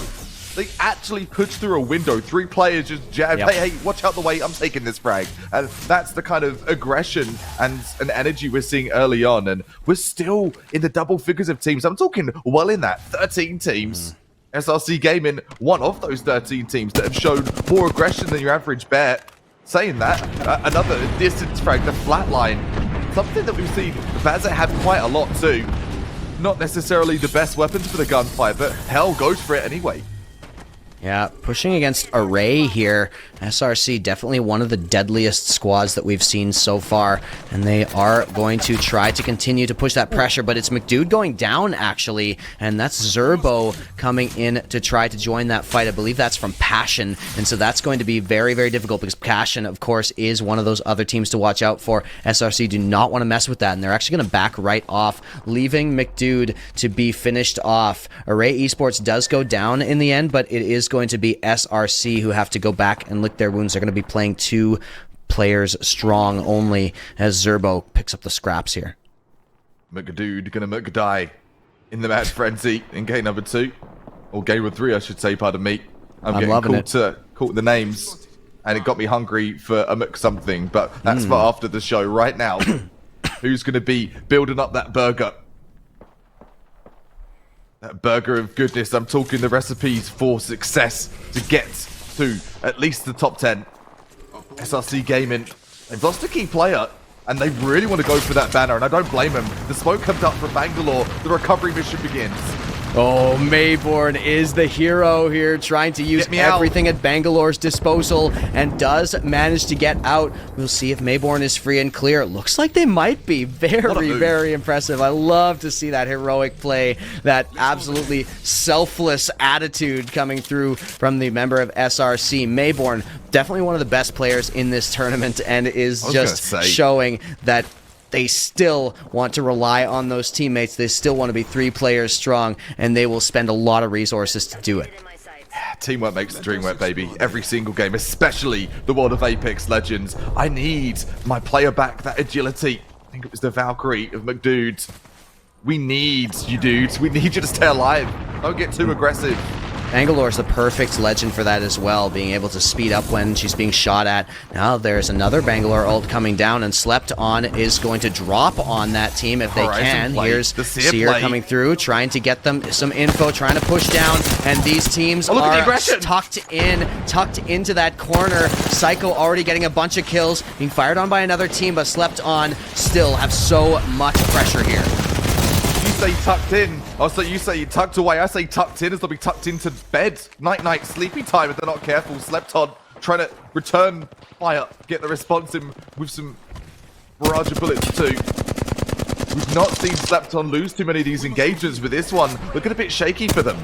They've got a lot of kills already to their name. Very impressive stuff. And there's another knock. They are trying to go for more kills. They've already taken out Passion, and they are looking for more. So much damage from that flatline at long range, but they are now attracting a little bit of attention, Cuppa. There are a lot of teams looking towards Slept On right now. Yeah, they're taking so many gunfights. And this is that point where you've got the confidence, yeah, take the gunfights you can, but taking 3 at a time, you might be having too much of a play at the Mad Frenzy frag buffet. They've taken 1 map already, and they're looking to take another. We're down to 9 squads now. That flatline being used like a Kraber in the hands of Psycho TTV. And just as you say it, more damage gets poured into those teams at long range with the flatline. And there's a fight up ahead of them. Did they decide to join is the question. Psycho needs to heal up a little bit before being at full strength once again, but they still want to play aggressive. Yeah, can't stop, won't stop. Psycho doing it all. Hi, Psycho, in fact. Just call you. I haven't got time to say hi to you, Psycho. You're too fast. Can't stop to say hi. Just a straight up Psycho. Talking of that sort of wanted gunfire that are getting through all the teams. There's like 4 teams trying to engage Slept On right now. Yeah, they are being chased, they are being hunted, and they are trying to flee. Not interested in taking this engagement because if they know if they turn around, they are going to be facing down multiple squads. They are backing off towards that promenade, along the promenade here, trying to get themselves maybe in conjunction with a zip line so that they can reposition a little bit more quickly, but nothing really available to them. Looks like they might be safe for now, and yeah, it's all about Slept On right here in this game. 9 squads left, still plenty of space to work with for all of these teams. And talk of like metas right now, and this map in particular bringing up a new meta, and it's agility, right? With the likes of the zip lines from Mr. Wood. You've got your heals, also another imperative thing, perhaps not the best example of it, but you are seeing these new kind of hybrid ideas come in with Broken Moon, bringing those to light. So love that. Might not be a meta change in terms of weapon, in terms of legend, but it is going to be potentially with compositions for this map in particular. Heals within the zone coming in here for GameBB, but I don't know if this is going to be enough to get through the zone here for Simon Fraser. Things looking really, really light on the possibility that's coming through. Picks up a med kit. Looks like they've got time to use it, so at least there will be a little bit of healing. Yeah, and that's what I'm saying. I mean, the med kit is there. Here's the zip line, and so it looks like they will be able to do something here. Gonna pop that shield battery, because if you take this zip line and fly into a group of enemies, it doesn't matter how much you healed up. And they are going to try to get themselves closer towards the circle. They are going to be able to get more. Here's some more syringes found. They're going to be able to try to find their way, looking for any danger. They do not want. Yeah, it looks like they. Oh, that's a bad miss. There is this jump pad right up ahead. So they want to get back on. They're going to make it. It's all right. They've got syringes. They're going to be just fine. Gabe just trying to stay alive, and you want to stay in the zone as long as possible right now because it's all about placement. The likes of SRC and Slepton are waiting for you outside that ring, and there's no point in trying to fight. And the recovery, there's 3 seconds. Two. There it is. And there's one more. Plenty of time to get this one as well. This is incredible from Gabe. Just has to keep these syringes going, and it looks like that might be the last one. And so they are going to have to get some healing from this, and that's the med kit. But will it be enough? Will it be enough time? I don't think so, Kappa. No. Night. The heroic play is not rewarded, and Simon Fraser goes down. You want to say epic? You want to say noble? You want to say team first? That's everything I'm seeing from Simon Fraser, and you know what? That's tragedy. That is the biggest amount of tragedy I think we've seen strike in the server today. How unlucky. Yeah. Just a brutal missed input there. You saw them get the medkit off and then switch away by accident, and it's just so much. They're pinging this off. Space Pigeons want to laser this player down instantly with all three, but they are not going to get the chance to get in position. They're being pushed from the other side. Here's a team that has some white armor. They are in very, very dire straits, whichever team they are fighting, but Team Inferno is going to be able to handle this. Team Inferno, we've seen them be consistent in the way they go for their gunfights, but can they stack up more frags this game? A break comes through, a great quick switch, and a scope to finish things up. Call it Call of Duty with a kind of quick scope you're seeing here. Space Pigeon trying to come in and take out some further prey on their prowl. But I love seeing the step-ups there. Team Inferno stepping up to the challenge in game number 3. Space Pigeons getting a high placement here has such huge implications for the rest of this tournament because they already have a first place under their belt. If they can continue their streak of high placements, they are definitely a contender for being highly ranked in this tournament and maybe winning it overall, but they need to contend with some serious heavy hitters right now. They're going to have to take this long angle, a bit of an awkward spot here for the likes of Valkyrie. Not much option to use that missile swarm with this roof up above, and so they're going to have to find themselves a little bit of a reposition, and they are a little bit vulnerable as well, being pushed from those corridors. Space Pigeons trying to peek around. Ankles. This is looking literally backed against the wall. They're having to deploy all of their shields. They get caught at the crossfire as well. The Space Pigeons, subject to what looked like it was prey, down to one player, down to your Valkyrie. Literally holding onto a tree for dear life, and those fingers being pried off the tree by Slepton.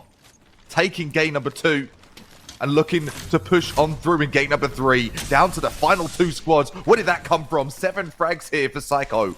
Would Slepton go for a second one in a row? I mean, you gotta hand it to Space Pigeons. They lasted just long enough to snag that 3rd place spot for the 7-point placement points instead of the 5. So nice job for Space Pigeons. They still keep themselves very much in the running, but Slepton are so powerful right now. They're going up for the kills. They're going up for the damage. The Horizon getting into the fight, and Slepton are playing so aggressive. It's Inferno being face down right here. Down to one player. Slepton continuing to go. It's only 1 player remaining. Slepton, will you go for the 2-fer? Yes, you do. Back-to-back, Slepton is your winner. Back-to-back champions, you can say, in the game sense. And game number 2 and game number 3 taken from Slepton and making it look very easy indeed. Space Pigeons fighting fisticuffs of them the entire game, it seemed like. taking every gunfight possible, trying to stack up those numbers, but only one team able to take the dub, and first place slept on for the ×2. Reigning champions in this tournament so far, and Space Pigeons, they're going to have to do a little bit better in that second game. But saying that, this game is not all about the W's. It's about your placement, sure, but it's about the frags. And I do know that Space Pigeons, they were fragging out in game number 3. So that's going to be a huge catalyst, huge contributing factor to how those leaderboards are going to look here. Yeah, and that is the rock, paper, scissors. We do see those aggressive teams being rewarded for their aggression on Broken Moon, because you're seeing some teams realizing that they need to turtle in order to get themselves that placement points. But once you start to go towards that strategy, the aggressive playstyles get rewarded, because you can start pushing through, you can start punishing those static playstyles. You can start getting into those areas, and we saw the likes of Slepton, the likes of SRC, and even the likes of Passion getting into those situations and pushing those teams who were more static. So hopefully some of those teams who are placing lower in the scoreboard start to learn from that and start to try to get some aggression going of their own, because otherwise they're going to get left in the dust, Kappa. Yeah, and I think you very much eloquently elaborated on what is the trend of getting to the top of these kind of tournaments on this map it's hyper aggression. You're seeing a very breaching clear playstyle from those top 2 contenders right now. I'm talking to Space Pigeon, talking to Slepton, where they just don't have any fear. They are fearless, and they are really just preying down on the fear of those other teams. And it's looking like if that's what they continue to do, they're going to be light years ahead of their opponents. We need to see that counter aggression, and early game I think is important, imperative for those teams that haven't got a double, haven't got into that top 3 so far. You've got to get those points, and you've got to get them right here, right now, before the tournament's over. That's just coming up to a halfway point of the tournament, and 3 more games for these other teams to have a say on that prize pool. We will see you in just a few minutes at the ESWF Mad Frenzy for the second half of this tournament, and we'll see if those teams have learned their lesson.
Hello, hello, hello. And it's another session. Order!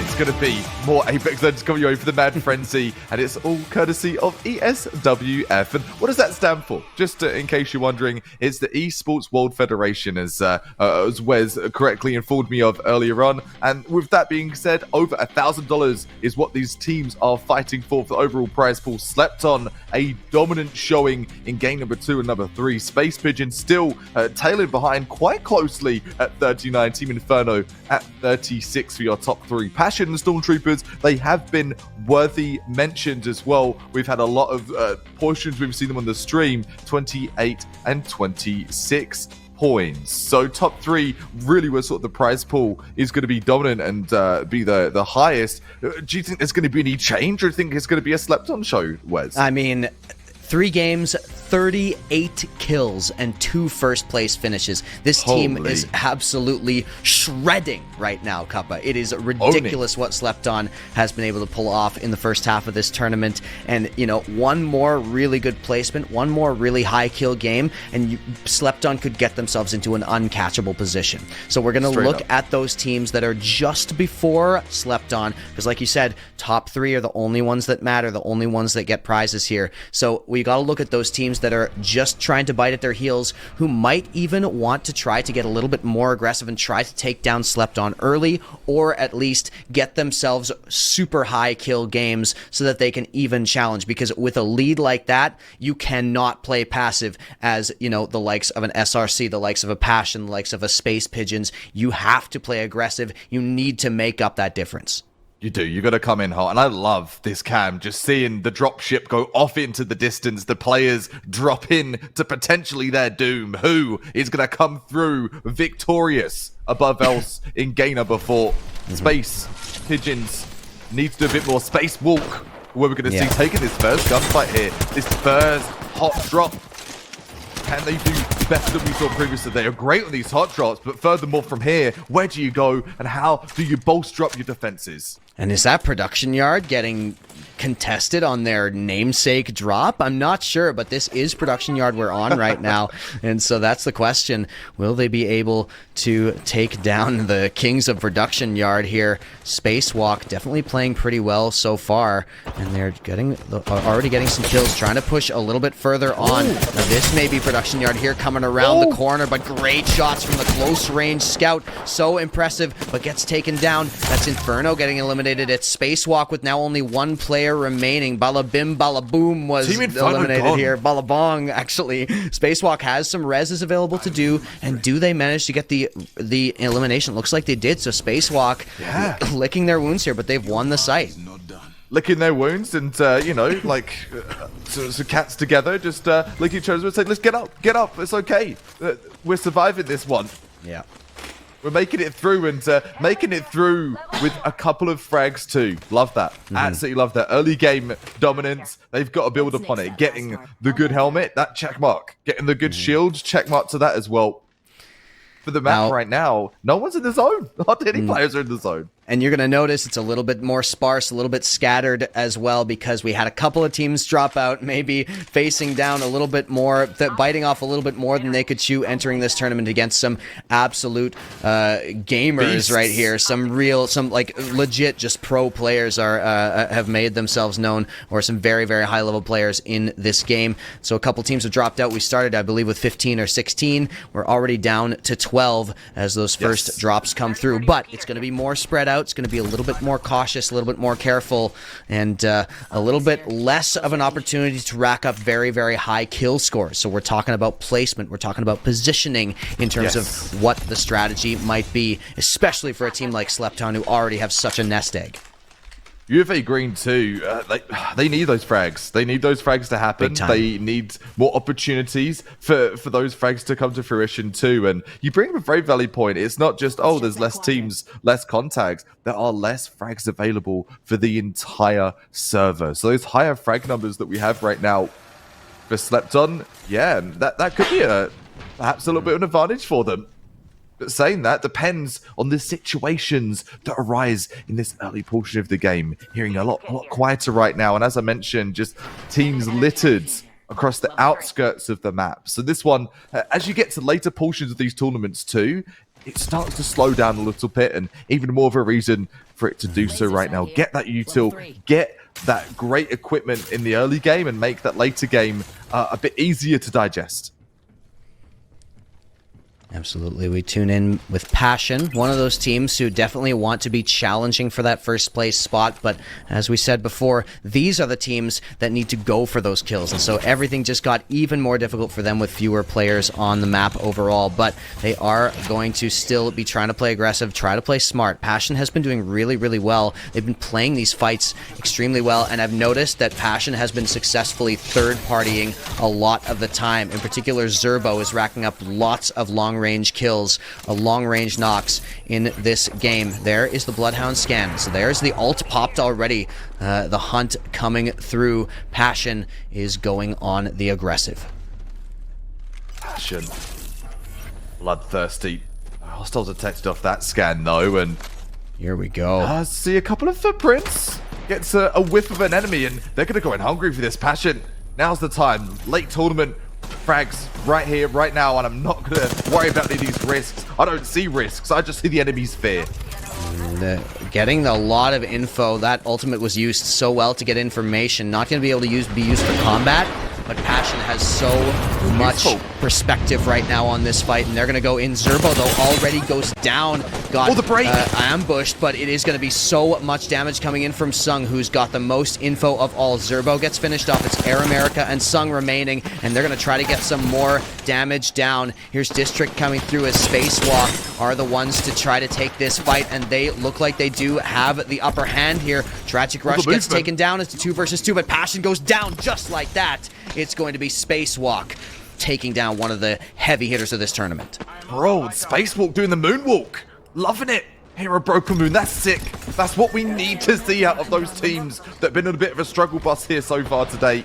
And if they're going to stick it out and they're going against these elite legends, they need to be doing exactly that. And that's what they'll be doing.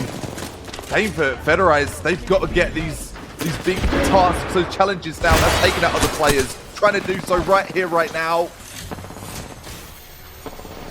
Federize trying to continue to follow along, trying to play aggressive in the storm, but they are going up into a trap, trying to get so much damage, and that is Spacewalk going down. Federize getting themselves into the perfect position to third party and punishing Spacewalk for being vulnerable there. Scrappy in the zone, a rat engagement. Spacewalk gone, and UFA Green gone as well. Just we tune in here for Simon Fraser, another team that are pretty damn keen to get that frag count stacked in this game. I would love for Gabe to be rewarded here. That's great. Some great shots there on that knock player. That's a player taken down, sniped off the zip line, and it is Simon Fraser just spinning around and putting damage into everybody right now. And I was going to say, I would love for Gabe to be rewarded for that absolute hero play that they attempted last game. Just a missed input, punishing them for that heal in the storm. And yeah, Simon Fraser definitely, you know, they're playing with a lot of heart right now, this university team. They are. And I would love to see them rewarded for it, but they are under some pressure here. Still shooting really, really well and getting themselves into contention. I love that G7 Scout, and that's what it's all about. Extrovert trying to get in the face with the Scout, use the distance, but still take any opportunity to chew off the fat around these enemy players and get down to the meat and potatoes of this game as we get down to the final 8 teams. Still 24 players alive, and that's a lot of frag potential for every single player here, all capable of getting this done. And Simon Fraser, as I mentioned just a few moments ago, even more of a reason to step up to the challenge here and to get aggressive. Absolutely. Simon Fraser, not one of those teams that's really, really challenging for the very top spots, and so they would need some seriously massive games in order to get themselves. SRC, on the other hand, they just need to rack up some kills. It doesn't look like they've gotten that many so far, and they're playing high ground, a little bit defensive here, but they're trying to punish teams for those rotations, and we will see if they are able to do so as they're looking towards the storm, towards that zip line, trying to get any teams who are... Oh, that's a nice headshot from McDude, but only gets one, and that one's going to be able to be healed back up. Trying to get some more. Zip lines being utilized, and this team is who they're firing on has got to be so annoyed at this right now. They have an absolute marathon to run to get themselves back towards the circle, and SRC will pressure them every step of the way. Fully exposed exit to get to it as well, right? Like a cliff face to your back maybe, but open barren lands to your left. Yeah. SRC Gaming been doing that all tournament long. Any player that's trying to go through in that rotation, not on my watch. Damage inflicted and no wound to be taken properly though. Slept on, still gonna get wounded. Oh, FPS taking a lot of hits right now, and Psycho's down. Psycho already goes down. That's some long-range damage coming in, but it's slept on. They're not placed that high yet, and if they get pressured here, if they go down, this would be huge for those teams who are trying to challenge them. That's a nice nade down, but they are going to be pressured, and SRC, no, it's slept on being eliminated. Actually, that's a wick taking them down in the end, but SRC still putting a lot of pressure. SRC having their own battle over here, but slept on going down is such a huge change, a huge shift in the story of this tournament. Now it's up to these teams to try to take advantage of the fact that all of these players are still on the map. Those placement points, those kill points are up for grabs. Yeah, the big dogs are out of the running too. The Greyhounds are gone. It's now time for the Bulldogs to get in here. Persistence and Volatile all the same. Great crack coming here from McDude. This aggression you're seeing here is uncharacteristic of McDude, and we need to see it, and I love to see it. Yeah, that's great damage coming in. McDude's been aiming so well in this game from what we've seen, and SRC do not want to let up on the gas. They are pushing in. They are trying to get that damage down. McDude looks down at another team. That's Federai's report going down, but that's just a thirst coming through. Federai's still alive in this game, and SRC still looking for those players who are limping away. SRC, they've taken a different posture in this game. I'm in love. I absolutely am. My heart's full of all of the strategy they're embedding into their gunplay here. Grab awareness, see a player on your radar and back out. This one, no backing out for McDudes. And rightly so, we need to see the frags. If they want comes the to have storm. any chance of bagging the prize pool, and they're going in the zone behind them, frags in front of them, and that is perfection from SRC. Yeah, there we go. That's Mr. Wood going down. I'll have to check on which team that was, but it's definitely going to be a very difficult one for them to get back into this, and SRC are doing exactly what they need to do right now. But you can see that Aqua is still there. SRC still have a little bit of a problem. They still got one player somewhere around ratting out, but it looks like they are going to find them. That's the crack coming through. That's a bunch of damage onto the flesh as well. And so will they be able to get anything else? There we go. The drop comes through, but there's another player underneath. McDude is in a little bit of trouble, has to get back, and the storm is burning them away. Smoke out, and hopefully they're going to fall out of this. But wait, they can't. The zone, it's starting to smother them. They're starting to be submerged in damage, and this is late zone or later zone damage. One player to fall. A banner could be covered, but Bazzy's down. There we go. Federai's finally goes down. Mayborn and McDude both got those med kits off, and they're going to go for the respawn in the storm. Then they have to find a zipline to get themselves the heck out of here, because SRC are now taking a lot of damage from that storm. Speaking of getting that card, there's Array also able to res somebody if they want to, and the beacon is available, but they can see that there is a team up on the high ground looking down at them. If they go for a res right now, they could be in a lot of trouble. Ambitious shots hit from Sapphire, but I love it. That's what these tournaments are all about. You see a frag, you've got to go for it. You've got to try and overexert a little bit. Oh. Array versus Array V2 here, but Array V2 definitely have the upper hand here. That high ground potentially could be pinched between two teams, though, and there's a team pushing very aggressively. They're going to be very vulnerable to this. Array just need to hit those shots. Not quite the damage they were looking for, and now they're being pressured hard. Ramiru takes down an Aquaquint, and it's Array V2 under a lot of pressure, not able to use the high ground to their advantage too much. The Gibby bubble goes up. Here is Array Esports. Here's Yizza. Here's Thorx trying to get themselves into a better position, and they are looking for their opponents, but there's so much chaos going around. There are so many angles to check. I love Yuta's movement here. That gets you so far. You got to get the gunfights done too. Causes some damage, but the damage is getting thrown back their way as well. This is such an uncomfortable position, and this discomfort is coming to a head. And it's Simon Fraser coming through. We haven't seen them in a while, and they get the kill. Simon Fraser making such a play for this. They are playing so well. I love to see this from the University squad. And yeah, it's going to be them getting themselves into a really nice bit of high ground in the zone here. But they are under pressure once again. A couple of misses there from Extrovert, and they have to back off because they need to get themselves a little bit in a better position in terms of loot. They need to finish that off and make sure they are geared up. And this is where the game's going to change a little bit. We're into those final 5 squads, and if you take a gunfight, you've got to be ready to take 1, 2, 3. You're going to take many more. Shields being broken here.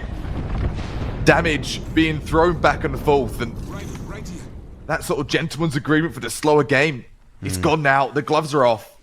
A little bit of a pressure alleviated, though, for Simon Fraser, as there is another squad looking onto this. So they've got this corner kind of locked up. They can play around this cliff here.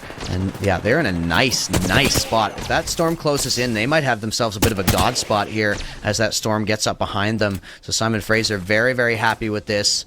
The flatline not the best at long range, but we've seen some ridiculous long range flatline stuff already. And I definitely expect to see more from Gabe.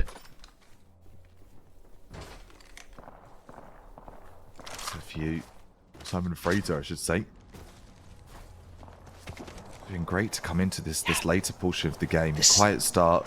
It was a whisper that's starting to turn into a bit more of a loud conversation now. Array Esports, damage all tournament long. Sapphire Flames loses out hard on that duel. That's been the story of their tournament. I feel like they deserve to have a bit more on the scoreboard than they do in the leaderboards, but lots of experience to be taken. Hopefully, some more frags left in the tournament from them yet. Both Array and Array V2. Here's Simon Fraser being able to identify that final ring, and you can see they've got a decent distance to go, but they're being pressured from the other side. This is the reason that it's not quite a god spot, because there still is that little sliver of space in between the storm and that cliff. Teams can push them, and indeed, they are getting pressured from the side. They're going to have to take that fight. Array Esports, meanwhile, they are inside the final circle, and they are inside a building that they can hold if they want to.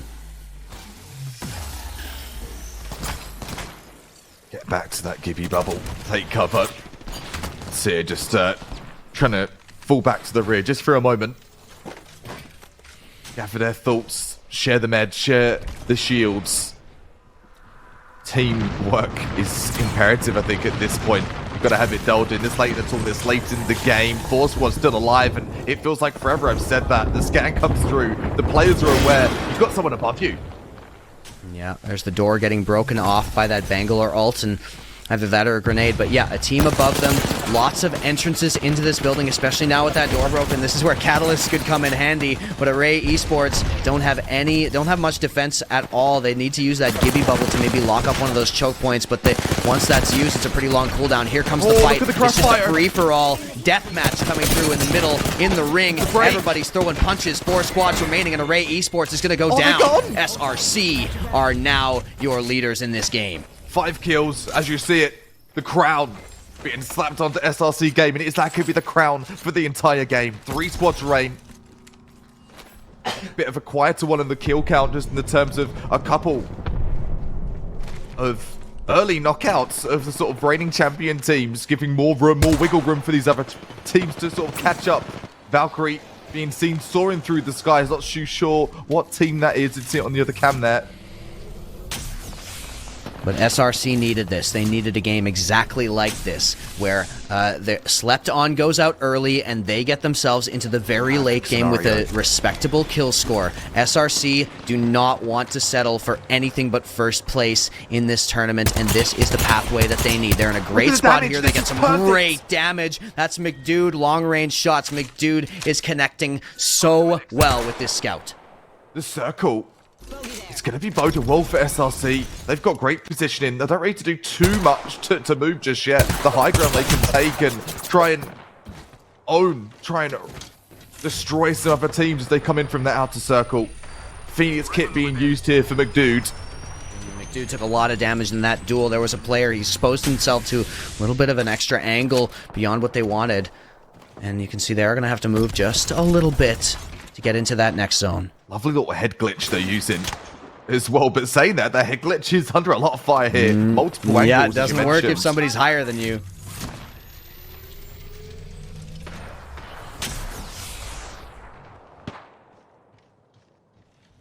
No one giving up any. Everybody's able to take cover. We've got a paintball arena right now. McDude cannot peek out of there. It's just not much cover that you are getting because there are so many angles you expose yourself to just by peeking out, just like McDude is doing right there.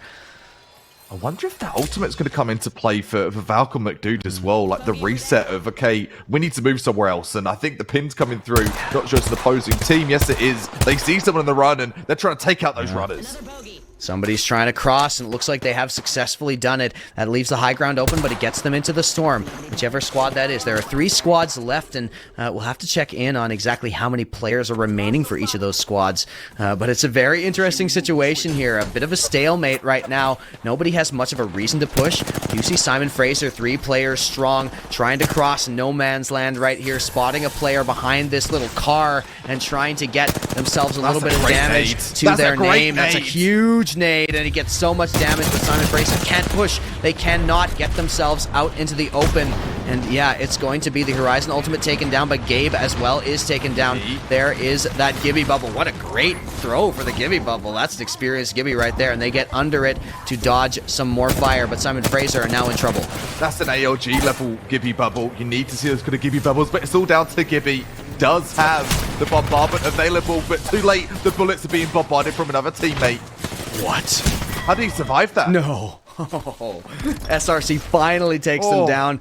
I thought maybe they were somehow safe, but it's only 2 squads remaining. It's SRC playing against, I believe it's Array Esports, who are now under a lot of pressure and might not be any match for this, especially with SRC on the high ground. Yeah, this looks like this is SRC's game. Jumping in, trying to solidify that win, and they will do. The stamp of approval from SRC. They have been persistent all tournament long, and finally, game number 4. It's SRC trying to even the score. SRC have really made things interesting here. Kappa Frag, McDude, Baze, and Mayborn are the ones to watch out for, and the ones that slept on have to have their eye on as we come through to these final 2 games on Broken Moon. It is so interesting right now, and I can't wait till after the break when we see that scoreboard, because yeah, things are going to be shaken up a lot from that low placement and low kill score for Slepton, as well as some nice high kill scores from SRC, and of course Simon Fraser as well, putting up a great game. We'll see where they stack up. That's the beauty of these tournaments. Whatever team you're watching it for, maybe you're just watching it as an Apex Legends enjoyer. It's such a diverse, mixed bag of results you're going to get. You've got those teams at the bottom of the leaderboard just clambering their way from the bottom. And for, I think the teams in the top 5 there, it really was everything completely on the line, shaken not stirred, mixing things up, and the rest of this tournament, that does add a little bit of variant to things, how the final outcome might go. But we are going to go to a short little commercial break. Stick around, we'll have those updated leaderboards. Who is looking in pole position for taking this home? Well, have to stick around to find out. We'll catch you in a sec.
2 games left at the ESWF Mad Frenzy Apex Legends tournament with the gaming stadium, and we have a very, very interesting situation on our hands. I cannot wait to see that scoreboard because gimme. even though Slepton are very, very high up in that scoreboard and they're likely to still be first, some of these other teams are going to be biting at their heels. Yes, and some teams are going to be biting their nails. I think it nerves of, get me in the game, coach. Get me into that top 3. I want the prize pool. I want the money is what I'm here for. Stormtroopers slipping down those leaderboards a little bit. Passion as well. Team Inferno starting to solidify that 3rd, 4th spot, but really up for contention. SRC Gaming, constant persistence is key. Yes. And that's going to get them into that prime real estate for y'all to see. They're in top 3, baby. Space Pigeons 51 and Slepton at 65. So that gap for Slepton starting to be honed in on a little bit by Space Pigeons. Yep, absolutely. And in particular, we talk about that placement that Slepton had. They went out 9th or 8th or something along those lines in that last game. Well, SRC and Space Pigeons still trying to climb. Those placement points are what the ones to look for Space Pigeons. Meanwhile, it's the kill points that SRC are starting to rack up. And I love that because SRC, Kappa, they're playing aggressive, but they are not going full Mad Maggie on us. They are not going wild. They are playing very, very controlled, and their aggression is so calculated. They are just able to find the right spots. Really, really great shot calling by whoever's doing that over there on SRC. For sure, it's not just blind aggression like a classic Wraith, and Wraith was that first sort of pioneer of how you get in with that aggression. No, it's well thought out, methodical gameplay. And SRC, just the gun shows all game long. I've got the guns out a bit later. Thank you very much. Still need to get back to the gym. The girlfriend say, looking a bit on the thin side. It's like, yes, I am. But these teams, no, sir. No, sir. No, ma'am. They have been jacked all game long. And SRC showing exactly why they are competing in this tournament. 2 more games available. Game number 5 on your doorstep. Game number 6 is going to be the final closing call for all of these teams. And it could go anyway. It really could. The separation in teams, it takes one slip up, just one slip up of going out early for those top 2 teams for it to completely change the battlefield and the dynamic of this versatile tournament here for the Mad Frenzy presented to you by ESWF. And it has been awesome so far. I'm actually surprised, and I want to say this humbly and I think sincerely, at the level of skill we've seen come out today. You love to see it.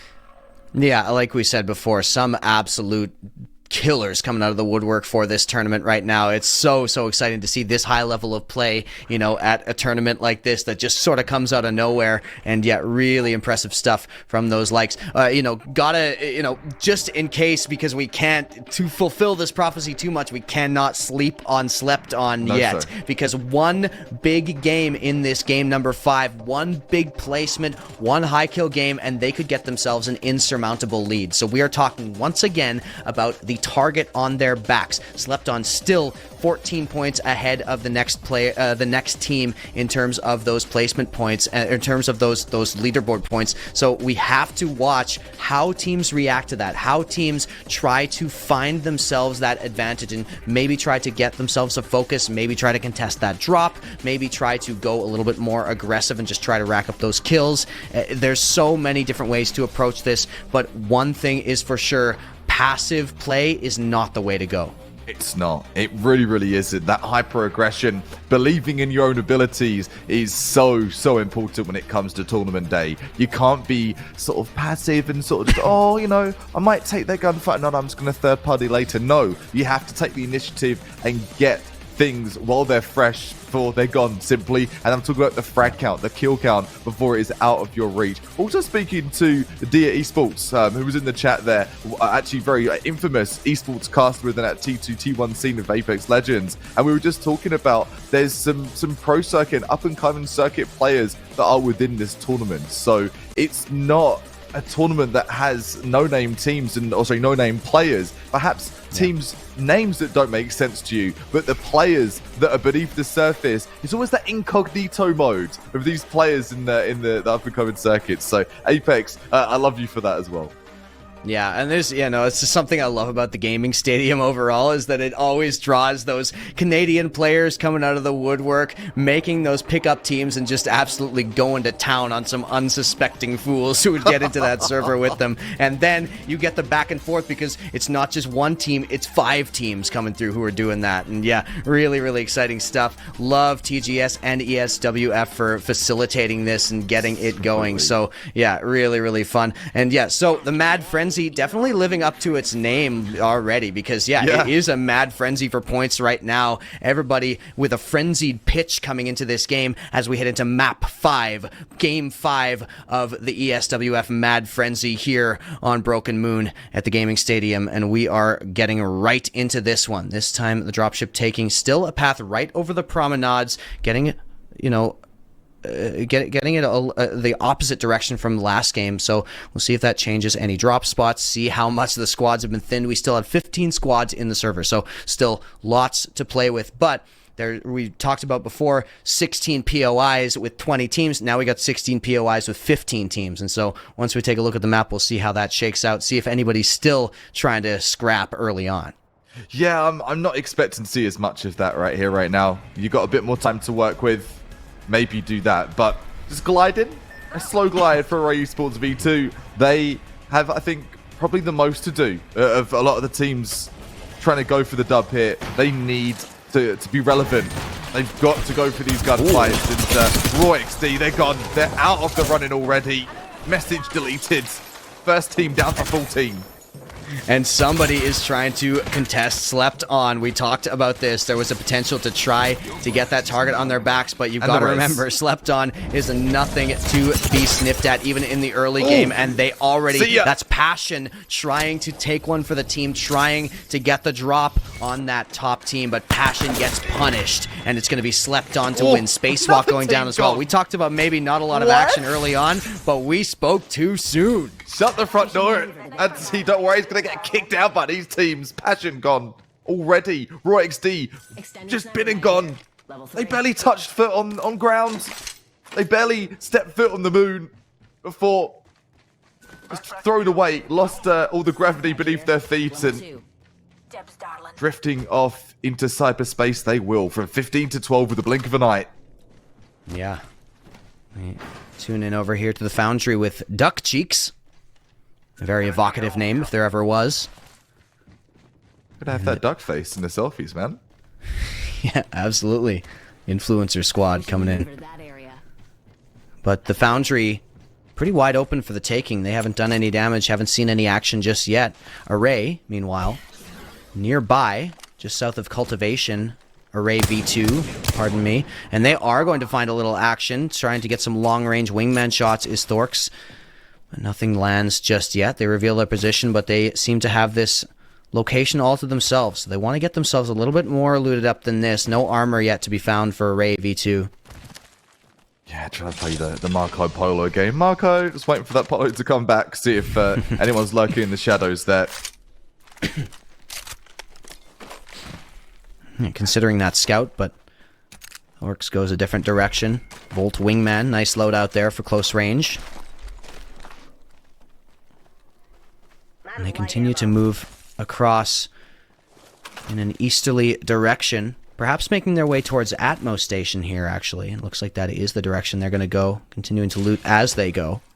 But like we predicted, after a little bit of a surprise with some early fighting, it is a pretty slow game, not much happening in terms of fights. And so we just talk about, how teams are going to react to, this everybody being spread so thin. See a south or a northwesterly final ring, and we see it between Dry Gulch and the top of the map there. So yeah, it's going to be a Dry Gulch finish. Such open territory. It's not what SRC really wanted. They want to get on the move and get more kills. Same thing for Space Pigeons. That's where perhaps like a bit of the nerves could be getting to players here. A bit of fatigue. You've been through a lot of games. This is your 5th today. And it's not just 5 games of playing outskirts. You're talking 5 games of intensity. So intense. Duck Cheeks.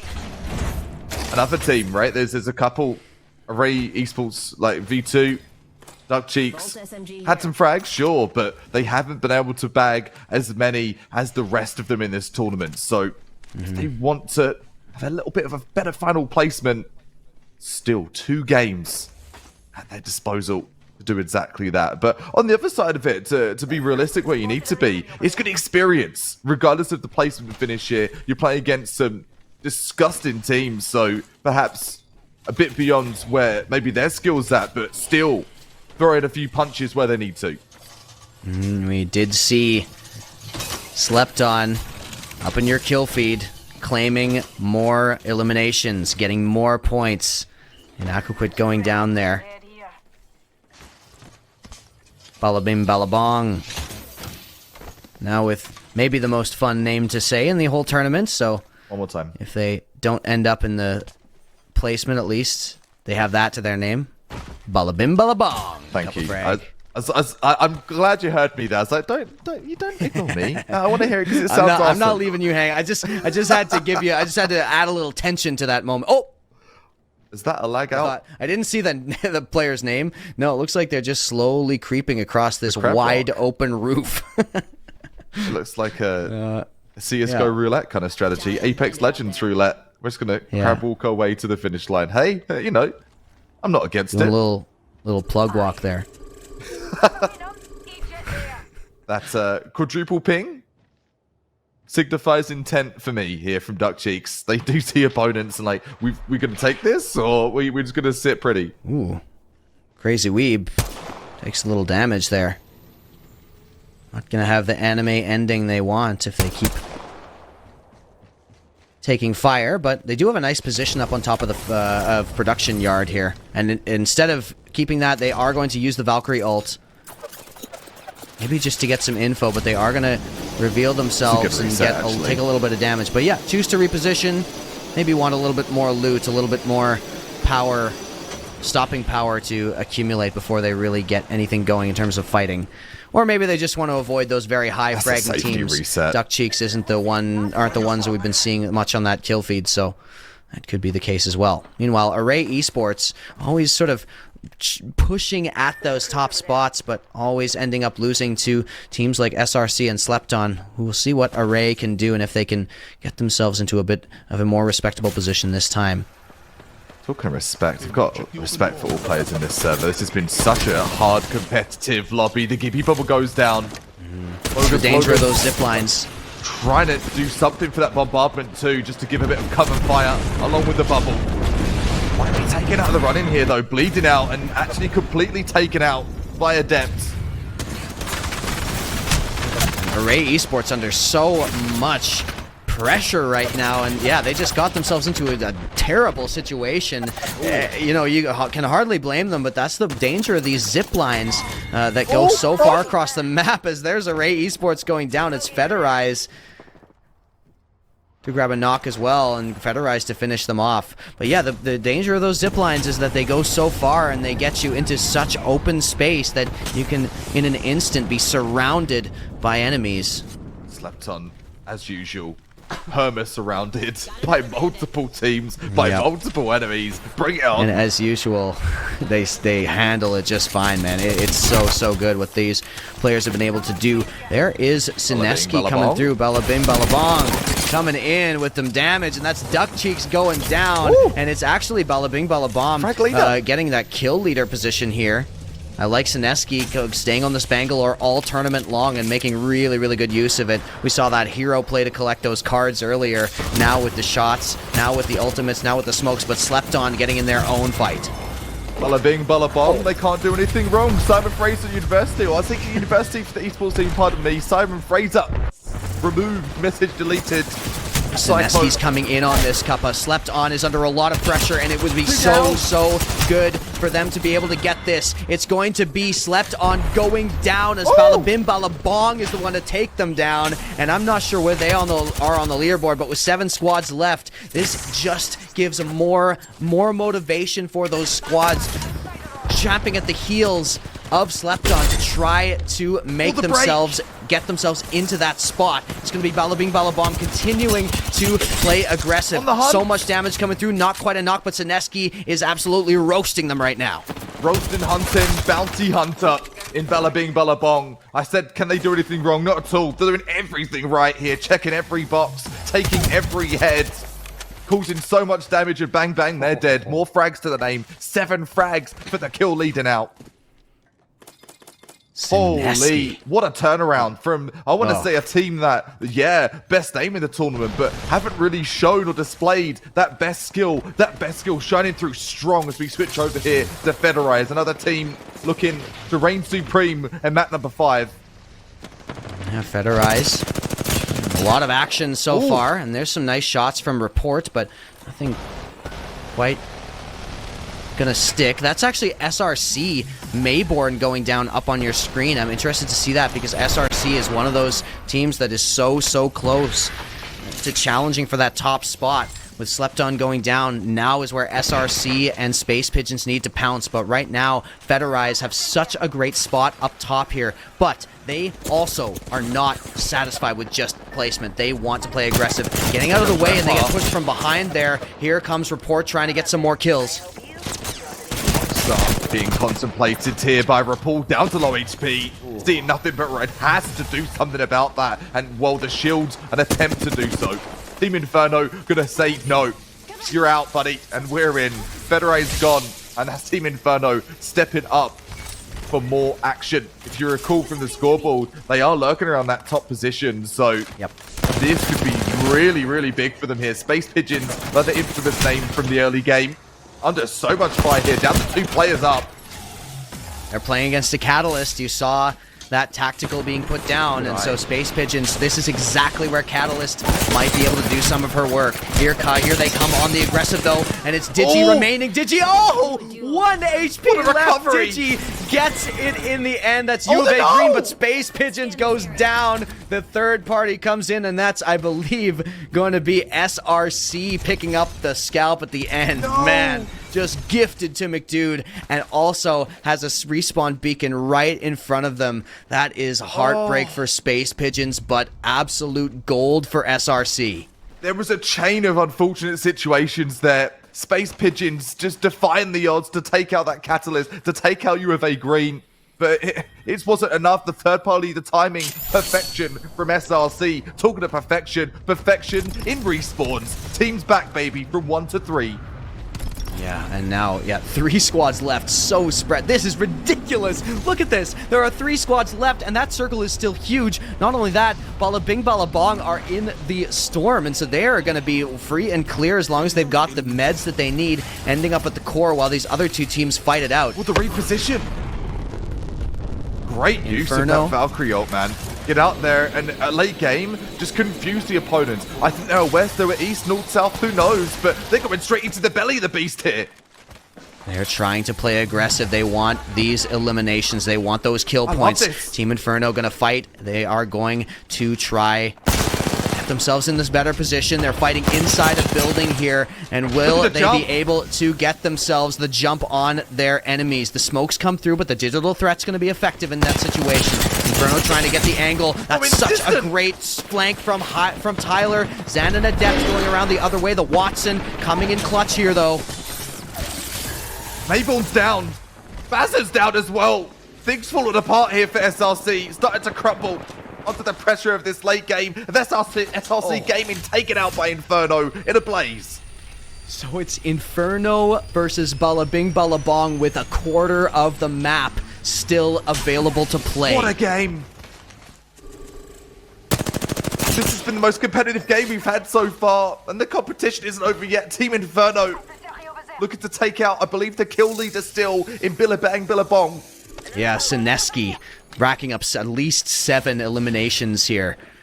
Man, this is so close, and you can tell that Bala Bing Bala Bong coming through, trying to take advantage of that fight, but they didn't get there in time, and so Inferno able to, get them away from that fight, able to put down that covering fire, and there is just the lion's share, a dragon's hoard of loot. A pyramid in this building. More like dominoes. Several of the players feel like dominoes down that stair set. I think we saw at least 4 or 5 squads fall there. That's crazy. Oh, man. Same staircase. 2 squads left with this large of a... I've never seen this before. This is absurd. I think this goes to what we were talking about a little early on in the show, with those sort of close combat engagements and how it changes the game. Four squads to fall in one staircase, and whoa, the map's huge. And now all of that cluster's gone. There's going to be a long journey, a long quest to take that final gunfight. Three players a team too. This isn't the type of situation that you've got much experience in as a competitive player. It just doesn't happen very often at all. And so I want to see how these teams play this, because there's so much space on the map. What is the best spot? You've got to identify the best position. Do we go for this care package? Do we go for the high ground? They're spotted out. Here's Team Inferno getting a little bit of the drop, but not too much damage. There goes the time. Tick-tock, tick-tock. Down to that round 4 zone. Trying to prevent the reset is Team Inferno. That reset looks like it's going to be successful there for Billabang Billabong. And they're going for the side flank. This could be huge. This could be a game ender. Zineski comes in with that airstrike, but they come in from the side. They're trying to take advantage of it, but they're not going to be able to do so. Team Inferno still really high shields. They're going in for it. They're dropping on him. It's going to be Team Inferno trying to get more kills. One goes down, but it's still Team Inferno with the advantage. What can they do with this? How can they play around Zan, the only one left standing, and it's Team Inferno taking them down. They are your champions for the 5th game. Team Inferno dancing like Disco Inferno, the victory dance to be seen as we reach that celebration screen. What a play, what a game, and what a continuation to the saga here for the Mad Frenzy from ESWF featuring Apex Legends.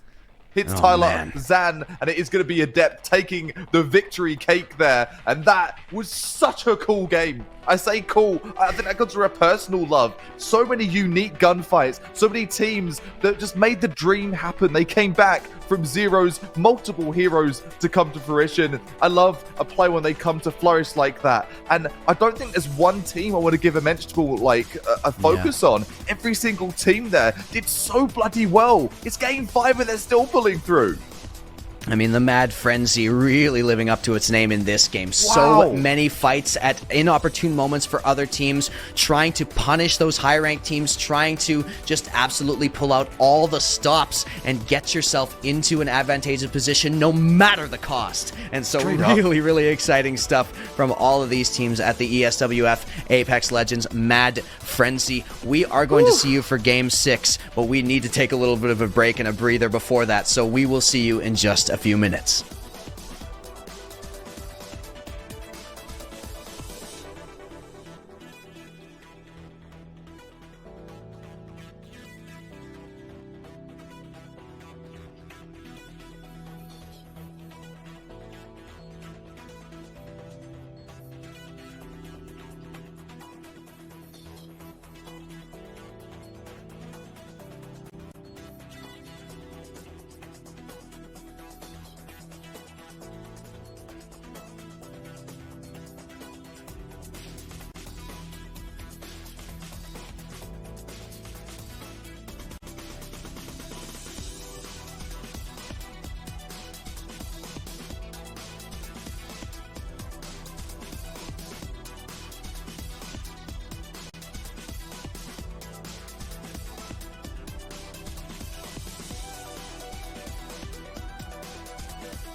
just over 20 teams. The ESWF, I'm gonna say it one more time. The ESWF Mad Frenzy. It was so close, man. It was so close yet so far. But regardless, we've gone 6 games deep. This is the final stretch, the final hurrah for these teams. And we're gonna see that leaderboard. What team is doing the best so far? Doing and taking things into their own hands, slept on, consistent throughout this entire damn tournament. Team Inferno, I want to say a bit of a sleeper team that have snuck their way up. Space Pigeons taking a bit of a fall to 3rd place. SRC in 4th. And it's Ballabong with a big performance in game number 5, taking number 5 spot for the leaderboards. 1 game left, and the whole game, the whole top 5 is between what, 20 points-ish? Yeah, you know, Slept On still have a significant lead. They got a good enough placement and some decent kill points, and so it's actually Team Inferno who are their closest challengers, but we need... It needs to be an anomaly of a game. I'm not going to lie. Slept On definitely have themselves a very, very good position, but, you know, anything can happen. We've already seen that. It's the Mad Frenzy, and there's no better name for this tournament because it has been mad already. It's been so insane. And yeah, you know, it's Team Inferno with all the pressure on to try to sneak into that top spot. But of course, Balla Bing Balla Boom, you've got SRC. Those are the teams that are looking to squeak into at least the 3rd place spot because that's where there's a little bit more competition. It would be outrageous for Slept On to be unseated, but in those spots right below it, that's where there's some really neck and neck situations coming in that could shift a lot in this game. Final stop on the train. The last chance saloon for these teams. Isn't that the truth? On Broken Moon. One Broken Moon. Less than 20 teams. Game number 6. Hit for, yes, the ESWF Mad Frenzy. Say it like it's going to be an NFL game. Cast it like this for the rest of the cast. That'd be exhausting, but I'm going to try. That would be very, very impressive. I mean, yeah, you know, any producers watching, you can get Cover Frag to do your entire thing like a movie trailer.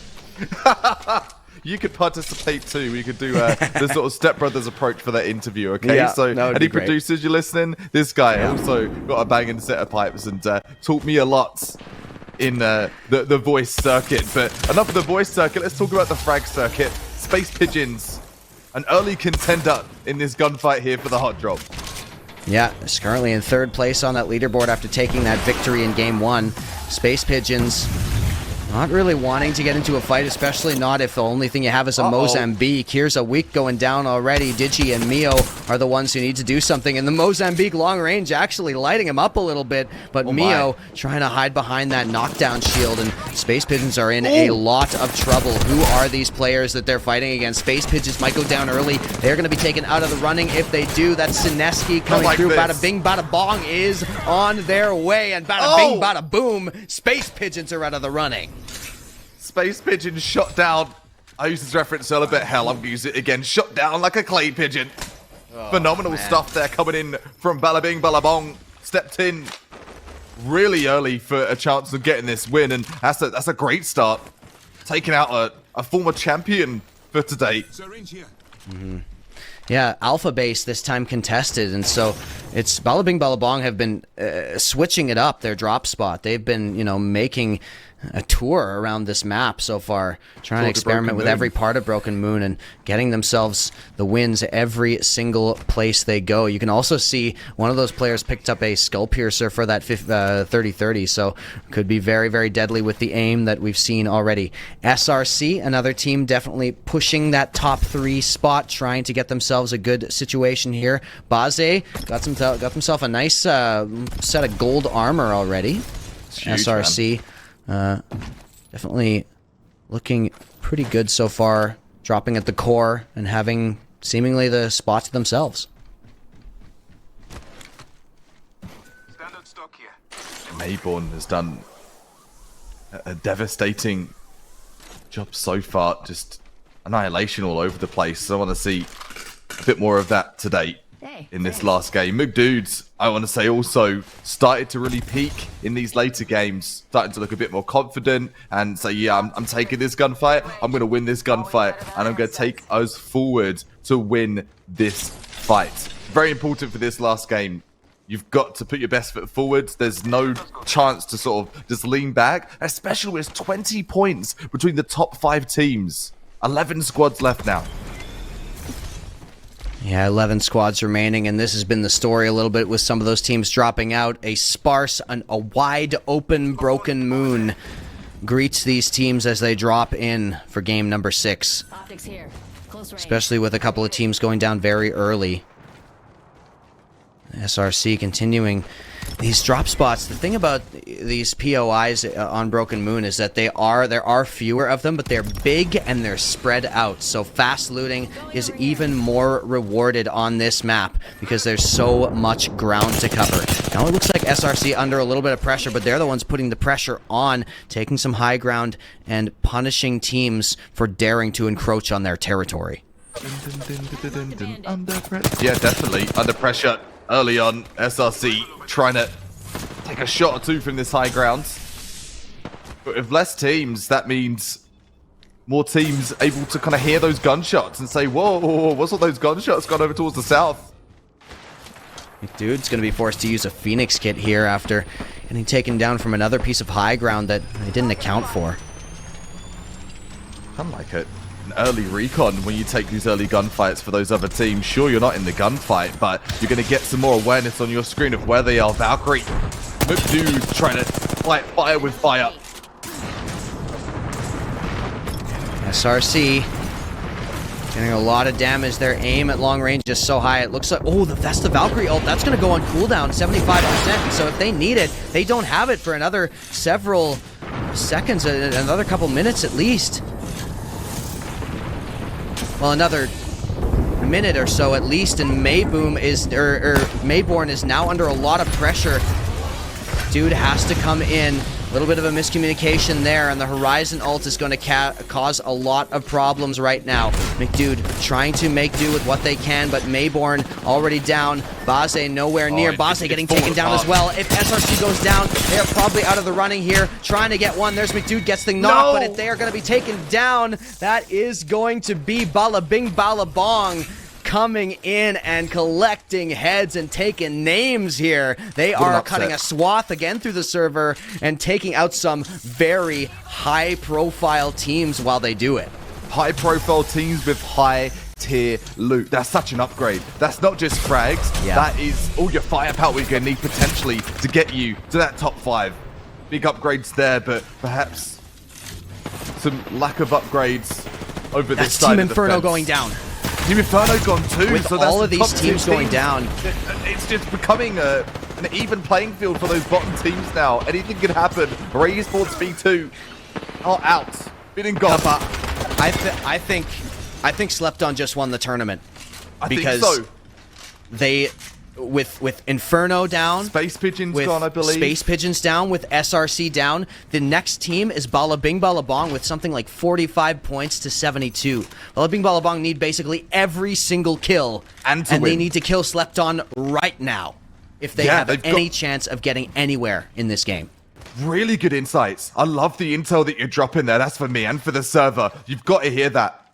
You can't ignore that. One team stands in the way of Slepton here, and Slepton, the kill count looking like it's a few kills deep, but it's just being beaten right now. Yeah. Yeah, with that sequence of events, Slepton are near mathematical victory. They don't need to do anything. They in the just need to rank. ESWF Mad Frenzy. They just need to survive. Yeah, they've just got to get placement now, and even that, it doesn't really matter. They've got such a hefty lead. What a game They're already changer. getting at least 3 points with this placing, plus whatever kills they've got. Simon Fraser trying to put down some damage, trying to get some points for themselves. Simon Fraser have been playing so well. They've gotten the short end of the stick a couple times in some of these situations, but I love the way they've been playing. Extrovert trying to armor swap there, but they're taking a lot of damage. Simon Fraser in a lot of trouble right now, taking damage from both sides. They're so low on HP. There goes Extrovert. Ramiro gets that shield off, but Gabe is the only one at full strength, and U of A Green bearing down on them now. Yeah, Wrecked picking up to that. Rickety Wrecked trying to do the rest of that with the server as well. don't know if that's going to be able to change how things look on the leaderboard, though, at least for the regards to placement. Things quite solidified. It really is between that sort of the top 2 to 3 teams. U of A Green, a little bit quiet today. Stepping up to the challenge now, though, and this could just be the consolation prize of winning a game here for TGS and the Mad Frenzy. Slept on or getting knocks in your kill feed. I think it's a foregone conclusion that they're going to win. The only question is, how will it shake down in the 2nd and 3rd place? U of A Green. Groovy Bro, one of the very few players to pull out the Catalyst, that brand new legend in this tournament. Been consistent with it too, hey? You've noticed that as well? Definitely have seen some impact from it. It's just that U of A Green seem a little bit outmatched in some of these fights, and so that Catalyst doesn't get the true chance to shine. Oh! What a shot! Sniper! The 3-2-1.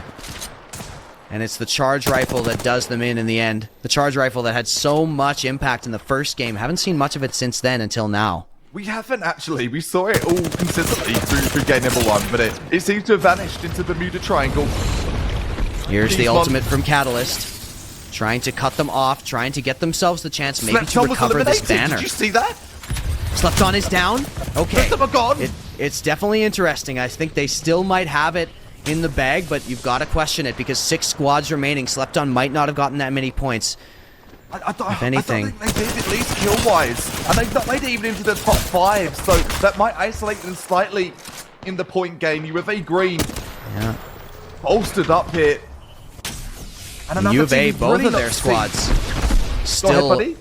It's both U of A squads still existing in this last game. This final game of the Mad Frenzy here is getting even a little bit madder. Madder and madder still. And yeah, focusing on these teams that still remain, and we'll revisit the leaderboard when we see it. I think you're right, though. Let's just sort of pencil that in for right now before it's highlighted at the end game. I think Slept On have solidified number 1, but for number 2 and number 3, those positions, they're free game. They're up for the take-in, and who's going to be there to reap the rewards? U of A Gold, that was the team. Here's Cheesemon, you see that charge rifle. That was the charge rifle that took out the player at very, very long range. Very deadly on this. Yeah, you can see how much damage is coming through. So good. Likely to upgrade to red armor pretty soon if this keeps up. And Terraformer is the chosen location next. We'll see where this last circle ends. We're not sure where that's going to go just yet, but we're about to.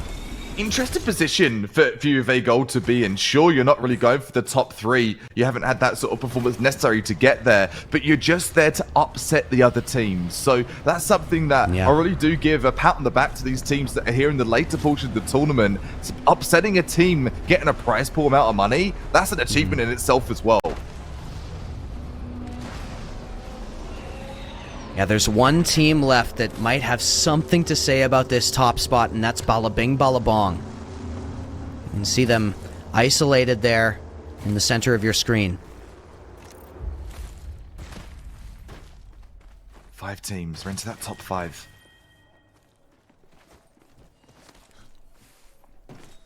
And there's that silence, not a gunshot to be heard in the server right now. That stalemate of the separation of this map. It's this low team count, low player count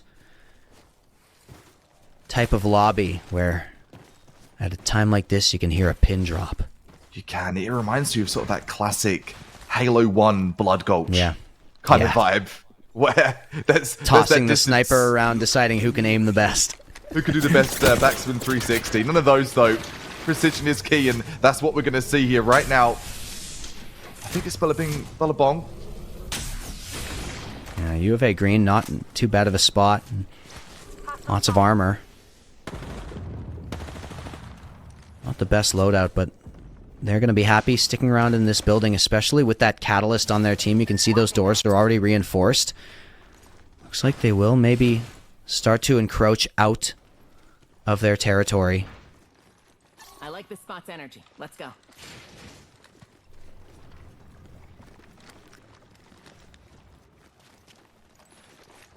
If it's been used here today much or not, I do love the abilities from Catalyst. No Catalyst, though. We're going to be talking about the charge rifle. It's at U of A Gold.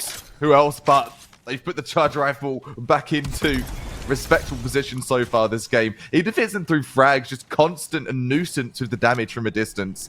And they got the perfect spot for it, too, up on this cliff. They're going to be so dangerous from this position. Looks like they're just making sure that they turn around and make sure the terraformer is clear. And once it is, it closes in on that cliff and they get the high ground with that charge rifle going. Man, U of A Gold. They've got a great spot right here. Oh, there you go. They're going to get that next circle. This is really, really cool. Okay, so they're going to be able to get so much info here, and they already have such an advantageous position. I like U of A Gold's chances here, and it's going right dead center of the map. As you see, the circle from our lovely production Jordan, making sure that everyone has the coordinates where that one of the final circles to plug itself down. Bit of a different game as well, because it isn't necessarily the final zone that we're going to see the final frag happen in. There's just that scarcity of players and scarcity of armor right now. Balla bing, balla bong, just coming right down on their players with the sound of like a gong. So loud, so proud, and maybe not even get away through the sky. Got it. Duck cheeks. Balla bing, balla bong. Balla bim, balla bong. Oh man, I don't know the math, but this is very intense. They are climbing their way up with a high kill game, with a high placement, already locked into 5th. Final 4. Oh, man. This really is going to be a crunch for 2nd and 3rd, pal. I've got that feeling.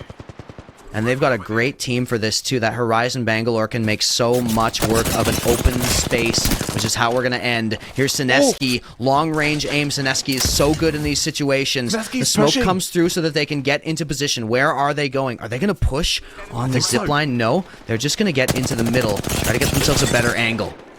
Oh, the break. The armor's broken. And Billa Bing Billa Bong. The terrorizing of opponents is going on all game long. They've continued through with the unbearable pressure that we're putting on the server in game number 5, and game number 6 looking no different. Heading for a zipline. Which one, though? Yeah, just trying to get around this corner a little bit. They don't want to go for that fight. Oh, it's such a difficult decision here. As we head back to U of A Gold, they've gone down from that high ground because they knew where this circle was going to go. They knew they needed to get there. But now they're going to be right in the middle of everybody. You're hearing missiles. You're hearing enemies detected. You're hearing all sorts of things. Bullets just raining all over the server at this current time. It's turning into the maddest of frenzies in game number 6. Comet just got absolutely cooked. Has to shield up here. It's down to such low HP. Power away. Comet goes down. It's Sineski. Balla Bim Balla Bong is coming in. It's only Cheesemon remaining. That charge rifle in hand did a lot, but it's not going to be that useful once your opponents are getting this close. And they're going to push in onto this squad. Great armor. Great aim, and they're just looking to take the whole damn game. Billabong, take out U of A Gold, and straight onto the next opponent. They're treating us like a free-for-all server. Surely not. Surely they can't somehow do this. How many points are they going to get here? 12? They've been so aggressive, if they get first, and they've got so many kills. 9? That they already have 15 just between 2 players. This is before we've even taken into consideration the placement. This could be legendary. Apex legendary, even. Wow. I'm almost speechless. This could even take seconds. How did we get here? We were having fun saying their name, but it's not so funny anymore. They are saying it in earnest right now. Sure, we're having fun saying their name, but they're having even more fun playing the game here. Yeah. Quite a bit of damage to be taken by random streams.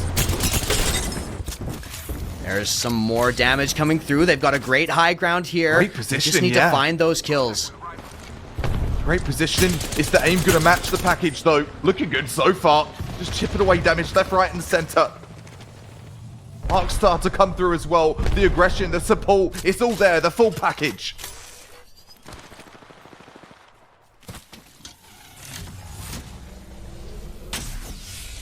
3 squads 7 left. players total remaining. Read my mind, Wes. We're on the same wavelength right now. I think we're feeling this billabang, billabong kind of momentum. And, At this point, it's all about them trying to get all 4 of the available eliminations. Maybe even first place could be on the cards for them, because if I recall correctly, it would be close. They didn't have the frag count this game that we've known and loved from them so far, and that could come back to punish them. I'm not sure they can get it, but man, would that be a story if it was possible. In any case, Balabing Balabong have got an amazing opportunity here, and you can tell they feel it. They are not playing aggressive. They are absolutely poised. They're edging corners. They're a little pixel peeking, ADS from a distance. They see the players. The pings are coming in too, but they're not as hungry as perhaps they have been. They know what's on the line here. The whole tournament. Yeah. Sineski is one of the best players at this tournament. And along with fellow Bangalore player Mayborn, they have really shown this agent to be extremely, extremely powerful. Look at the damage! Looking for more damage. There's Ramiro grabbing a knock. Of his rage goes down. The U of A squads are starting to fall. Here comes Rondon trying to finish that one off. The shield breaks. It's so close. It's over! Balabim Balabong is the champion. They get them all! What a game! What a game number 6 here coming in from Billabang Billabong. I want to say, I think the best game we've had here today for the ESWF Mad Frenzy featuring Apex Legends. Give the left, give me the right. Sineski just showing their stuff and showboating on the celebration screen. Oh man. Woo! I'm vibrating right now, waiting for this scoreboard to come up, and we're gonna have to wait a little while, but we are gonna talk about it until it does, I think, because man, what an exciting game. Just Balabim Balabong coming through and absolutely reaping this entire lobby in this last game, and they've been playing so well up until now, but just pushing at those top spots, and finally they absolutely dominate. And with so many of those high-ranked teams going down so early, it's just when we see the scoreboard, it could be anything could be on there. It was like a hunt from the beginning from Billabang Billabong. They felt in that 5th game, we should have won that game, and we're going to show in game number 6 what exactly we're made of. And to be quite fair, I think they were like 3rd, if I'm not mistaken, in game number 5, or close enough to that sort of top 3 they had a lot of placement placement position. points, And rightly so, coming through in game number 6 and showing so much energy, hunting prowess, better positioning, better gun skill, and I'm so impressed. It came out of nowhere. Absolutely out of nowhere. So, Team Inferno, we got to talk about, because we got to talk about who's coming in 1st, 2nd, and 3rd. And Team Inferno did get a decently high placement, and they were in 2nd place coming into this game. So, they might have a claim for that 2nd place spot still, if we were underestimating Balabim Balabong's impact in terms of how many points they were able to rack up here. It is so tense. I think if I recall from game number 5 too, the differential between 5th place and 1st place was 74 to 52 in points. Something like that, yeah. Close. Yeah, it was I'm close just to going that. off of between pure, pure guesstimation stats, but within the ballpark, we talked to 20 points being the difference between 1st and 5th, and that is crunchable to be something that 5th perhaps 3rd or 2nd. I agree with you. I think Slepton, I believe, have just snuck in the win here, and we'll find out when we get to the sort of summarize of all of those scores, that the numbers being crunched backstage. But let's talk about the whole day. What a day of Apex Legends it's been. It's been a while since we've come together, and I feel like it's been a while since you've seen such a great collective of diverse different amounts of skill in the server too. What a performance from every team here today. Yeah, and you know, what a showcase of this map. It was so cool to see how teams played it. And you know, something that kind of sticks out to me is how when you look at something like Broken Moon, you look at those zip lines, you feel like, oh, it's going to just absolutely destroy the meta. Something's going to massively shift. But it wasn't too different. What made more of a difference was the way that the scoreboard fluctuated over the course of the game. There were some differences, of course. There's some very fast movement around the map. But overall, you didn't see a massive shift in playstyle. You more so saw a shift in motivation in terms of the way players reacted, and what they were reacting to wasn't so much the map. It just shows when you get this good, you can adapt to that map pretty well. It's more about what your goal is. Do we want to rack up points? Do we want to play safe? And once again, we talked about that aggression paying off. And we are talking about Bala Bim Bala Bong coming in second. 5 points behind Slepton, who squeak out the first place for the ESWF Mad Frenzy. That is absolutely incredible. That is jaw-dropping. You're talking like 4 frags in difference. 4 frags, 1 emplacement points. Bala Bing Bala Bong coming absolutely out of nowhere, blindsiding the entire leaderboards here and sneaking into second place. Massive congratulations to them. But let's go through the whole podium while we're there. Slepton, we talked of how good they will look in this entire server, and 83 points, a well-deserved first place. Billabong 78 in second, and Team Inferno 64 points in third place. But what a last game to mix things up.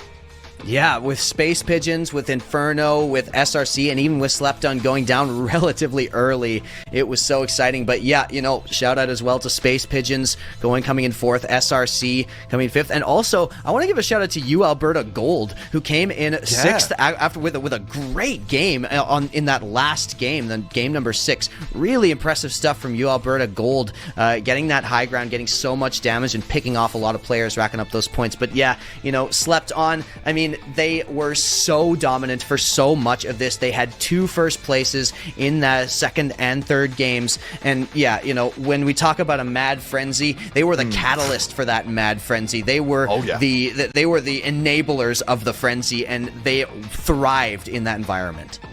A frantic frenzy on your Saturday. $600 going towards a Slepton.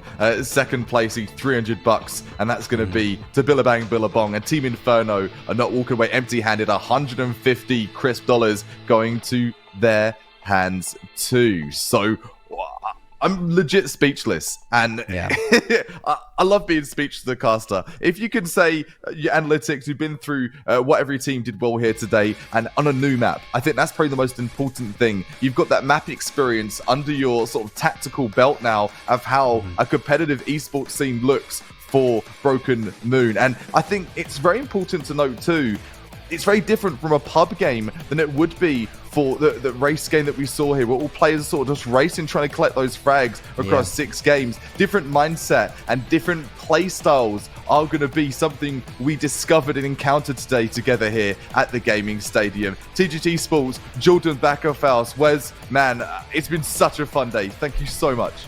Yeah, this has been amazing. Thank you so much to TGS. Thank you so much to ESWF for making this happen. If you enjoyed the cast today, you can follow me at RamboCast, and you can follow Cuppafrag at Cuppafrag on Twitter, as long as it may last. And we, you know, make sure you check out ESWF and TGS. And ESWF is empowering gamers, streamers, and esports athletes. You can check them out at eswf.ca. I know they've got Guilty Gear and Rocket League coming up as well, which is going to be a lot of fun. And of course, as always, the Gaming Stadium. Thank you so much. One of my favorite places to do commentary. They are so incredible to us, and they're representing Canada in the scene. TGSesports.gg for all that. So yeah, once again, shout out to everybody. Shout out to Jordan doing a lot of this on his own on the production side. And man, what a day. Thank you so much, everybody. And we will see you very, very soon.